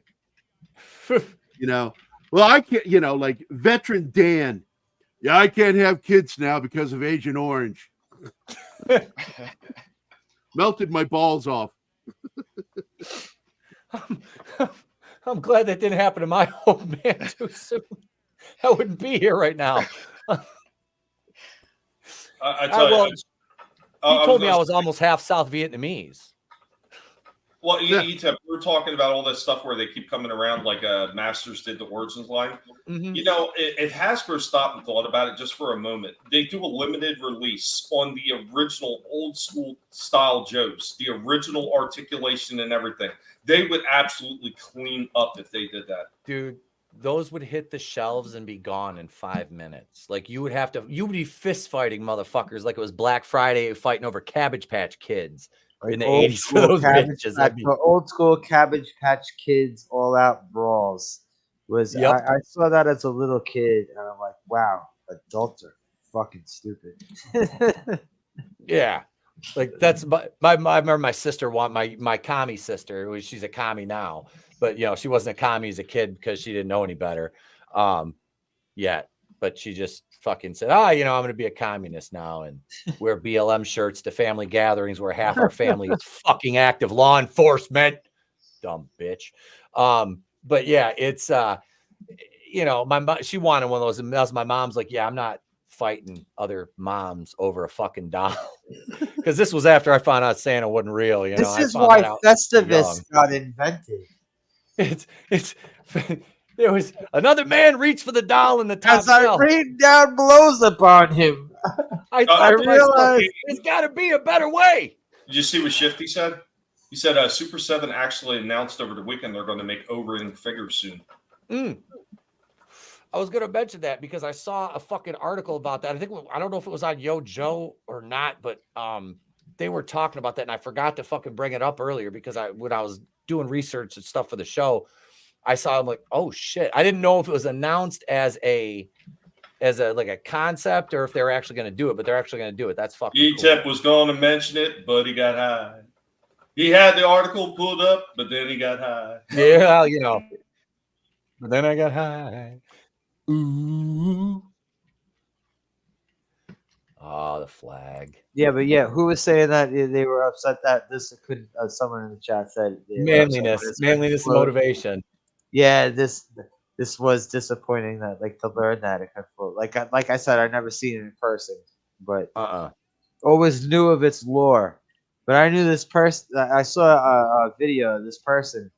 He added wheels to the bottom of it. He put like a little thing at the bottom of it so you could move it around. I thought that was cool as shit. Oh wow! God, that thing's fucking gorgeous. You could fit so many vehicles on this too. I saw videos of people who had like 2 Sky Strikers on here, and other vehicles. Oh yeah. And he came with a figure. This thing came with a. Was it Admiral Flag? Yep. Or Admiral, not Admiral Flag. It was the USS Flag. It was Admiral. Was it Admiral? I can't remember his fucking name. Keelhaul. Keelhaul. Admiral Keelhaul. The closest I ever came to that ship was we couldn't afford it, so my mom built me one. He looks like he could be a character from Three's Company or something. Especially with that mustache. Are you kidding me? Yeah, he's been hanging out the Regal Beagle. Yeah. My mom got it was like a 4 foot long plastic or cardboard box, and she braced the inside of it. And she built the tower and stenciled on all the stuff on the deck. Oh, we lost Gary. Stenciled on all the stuff on the deck. And yeah, she made the windows for the fucking, different floors. And she braced everything up with popsicle sticks and painted it. I wish I had a photo of it. I played with that thing for 3 fucking years, dude. It was... Wow. I mean, dude, I showed you guys the wrestler she made me before I had wrestler. She made me she drew them colored them and put them on Yeah. cardboard. I was mean, awesome. yeah, dude. My mom, like I said, my mom was the one that got me into a lot of this stuff. Right. Sorry, bro. I was like, oh shit, we lost Gary. He's like, fuck these guys, I'm out. They've been going too long. Peter's like brand new, but he still acts like an old man. I'm getting there. Oh shit! But does anybody else have anything? Because we've been going for 3 hours and about 3 hours and 20 minutes, and I got to work in the morning because I have to teach tomorrow. So Well, I've been sitting here just watching porn, hanging out with you guys. It's fun. I would love to yank out all the Joes that are sitting in the back, but unfortunately, like I said, I videoed them, I sent them to you, and they didn't go through. And unfortunately, I can't dig through those crates right now.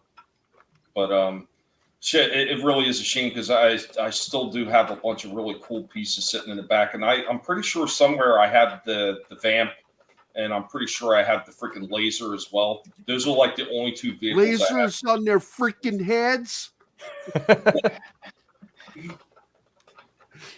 all I asked for was sharks with freaking laser beams attached There to you their go. freaking heads. Is that too much to ask?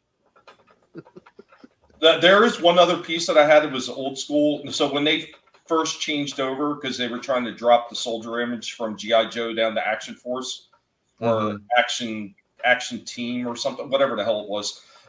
There was a monster that they had with that set. So he was like this green lizard-looking creature. And if you lift up his arm or turn it sideways or something like that, he had a red light that come out of his chest. I still have that piece somewhere buried in all the crates. I remember finding it at my father's. And it's probably like about a 10-inch tall figure or so, something like that, mostly rubber and stuff. Really cool looking piece though.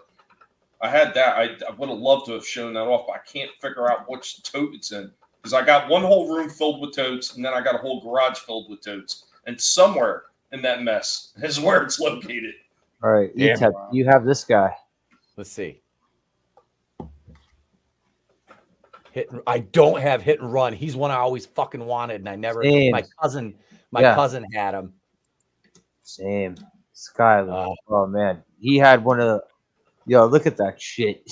Yeah, he looked fucking Look at awesome. He's fucking just chilling in the woods for like 6 days. Yeah, he don't Yep. care. And he can't see. He's also his backpack.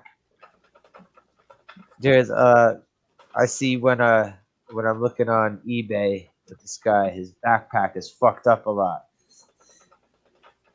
Yeah, that thing. Look looks at that! Look at the knife on the side of his fucking backpack. Look at that size of that shit. He's got a Jason That is Voorhees awesome. machete, dude. That's some Yeah, crazy camo makeup on his face. Yeah. That reminds me of one of my favorite Marine memes where this senior drill instructor is yelling at a grunt and he says, "I did not see you at camo face makeup practice this morning, Private." He says, "Thank you, drill sergeant." Get it? Yep. He was so well camouflaged. Oh, yeah, Camo here's that he the didn't see him. here's the OG Viper. Yeah. Yeah, he was my fucking favorite figure as a kid. Yep. Look at that. Always wanted one of those guys. Yeah, the designs are so great. They were. It's so Yeah, simple. You got, but it's so you got the fucking rolled up awesome looking. sleeves. Yeah. Yep. God. And notice his gloves are ribbed for her pleasure. Oh shit. Oh my All God, I miss all of Here's another one I never had.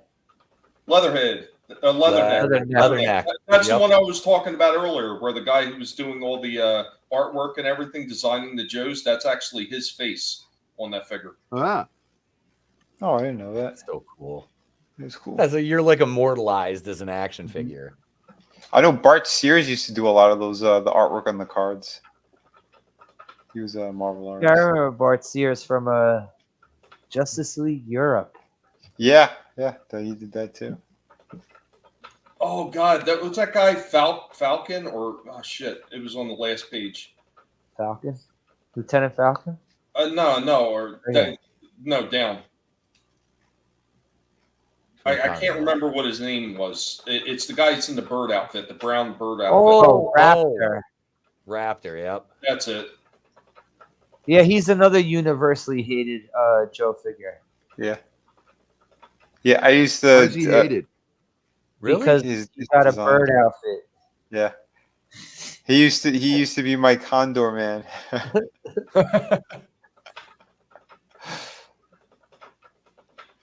Yeah, it was pretty fucking Crystal stupid. Ball was the other one. Crystal Ball looked Wait, like who's the one next to Chuckles, the first figure? Wait. I remember Crystal Oh, Ball. I remember this guy too. Yeah, they used the shield that you got from the superpower or the Marvel figures. I always thought he looked like Vincent Price. Yeah, kind of. That's his one fucking. That's his one. Yeah, that's all he's got. accessory. Jesus. You had to buy the little accessory packs to arm him. Well, who? The very first one next to Chuckles. Oh, Big Boa. Big Boa. Yeah. Yeah, He comes I in used yellow to fucking have bag. Big Boa. I loved Big Boa. He's right here. I got mine's got battle damage. He was unsalvageable. This is the last one I'll show off here. He's missing an arm. He got and Sal put a blood effect Tyson. Oh, that's great. He got into a fight with Crocmaster. Yeah.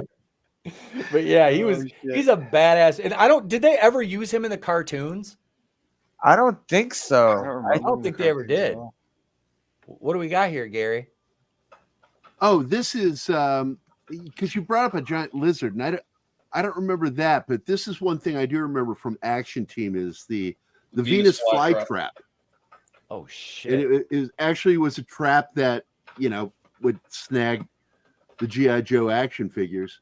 And this is the logo, by the way. You can see it down here, AT, and then the AT is on the crate. You got the figure in. Action Team. This is the new version of the one that came out when I was a kid. This is the one that came out when I was a kid. Shit. Yeah, Oh, wow. Adventure Team. That's okay. That shark is getting very inappropriate with that guy. Right now. Very friendly Mako shark. He just wants There's to hug. blood in the water. He's got Shark two is dicks. I feel Me-tooing sorry me. for that dog. I got me too by a shark. Holy shit! But folks, it is Another fucked up GI Joe commercial. Oh yeah, that's a PSA right there. Don't have sex with sharks, kids. The shark's attacking. Wait a minute. What is he doing to him? Are they fighting? I think he's I don't know who's winning. They keep rolling around anyway. Oh my God! The dolphin is involving itself now. It's the most unlikely threesome you've ever fucking imagined. So a dolphin, a shark, and a GI Joe walk into a community pool. Good Lord. I don't know if I should reel in horror or masturbate. Shit.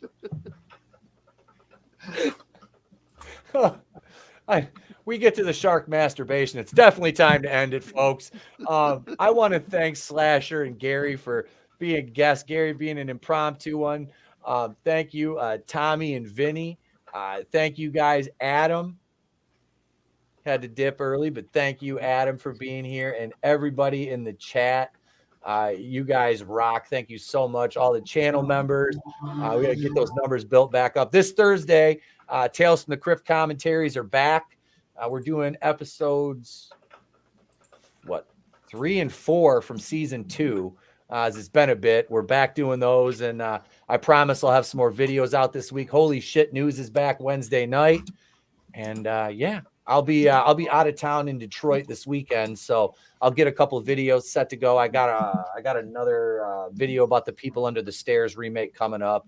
So yeah, and everybody's links. Oh, they're remaking. Jordan Peele is remaking People Under the Stairs. Of course they will.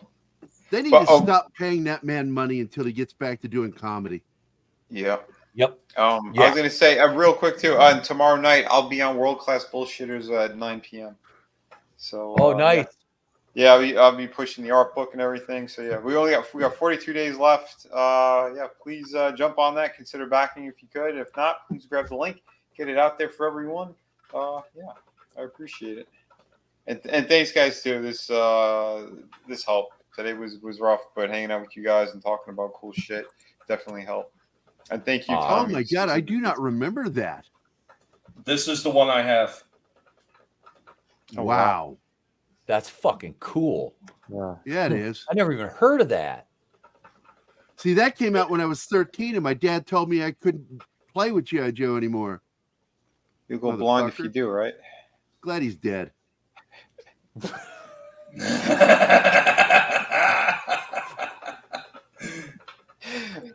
I'm sorry, I say fucked up shit. It's all good, bro. A lot of us do. Oh my God. Yeah. That's all right. That's all right. But thank you, everybody, for being here this evening. We appreciate you all. And yeah, everybody's links are in the description. Make sure you subscribe, following everybody.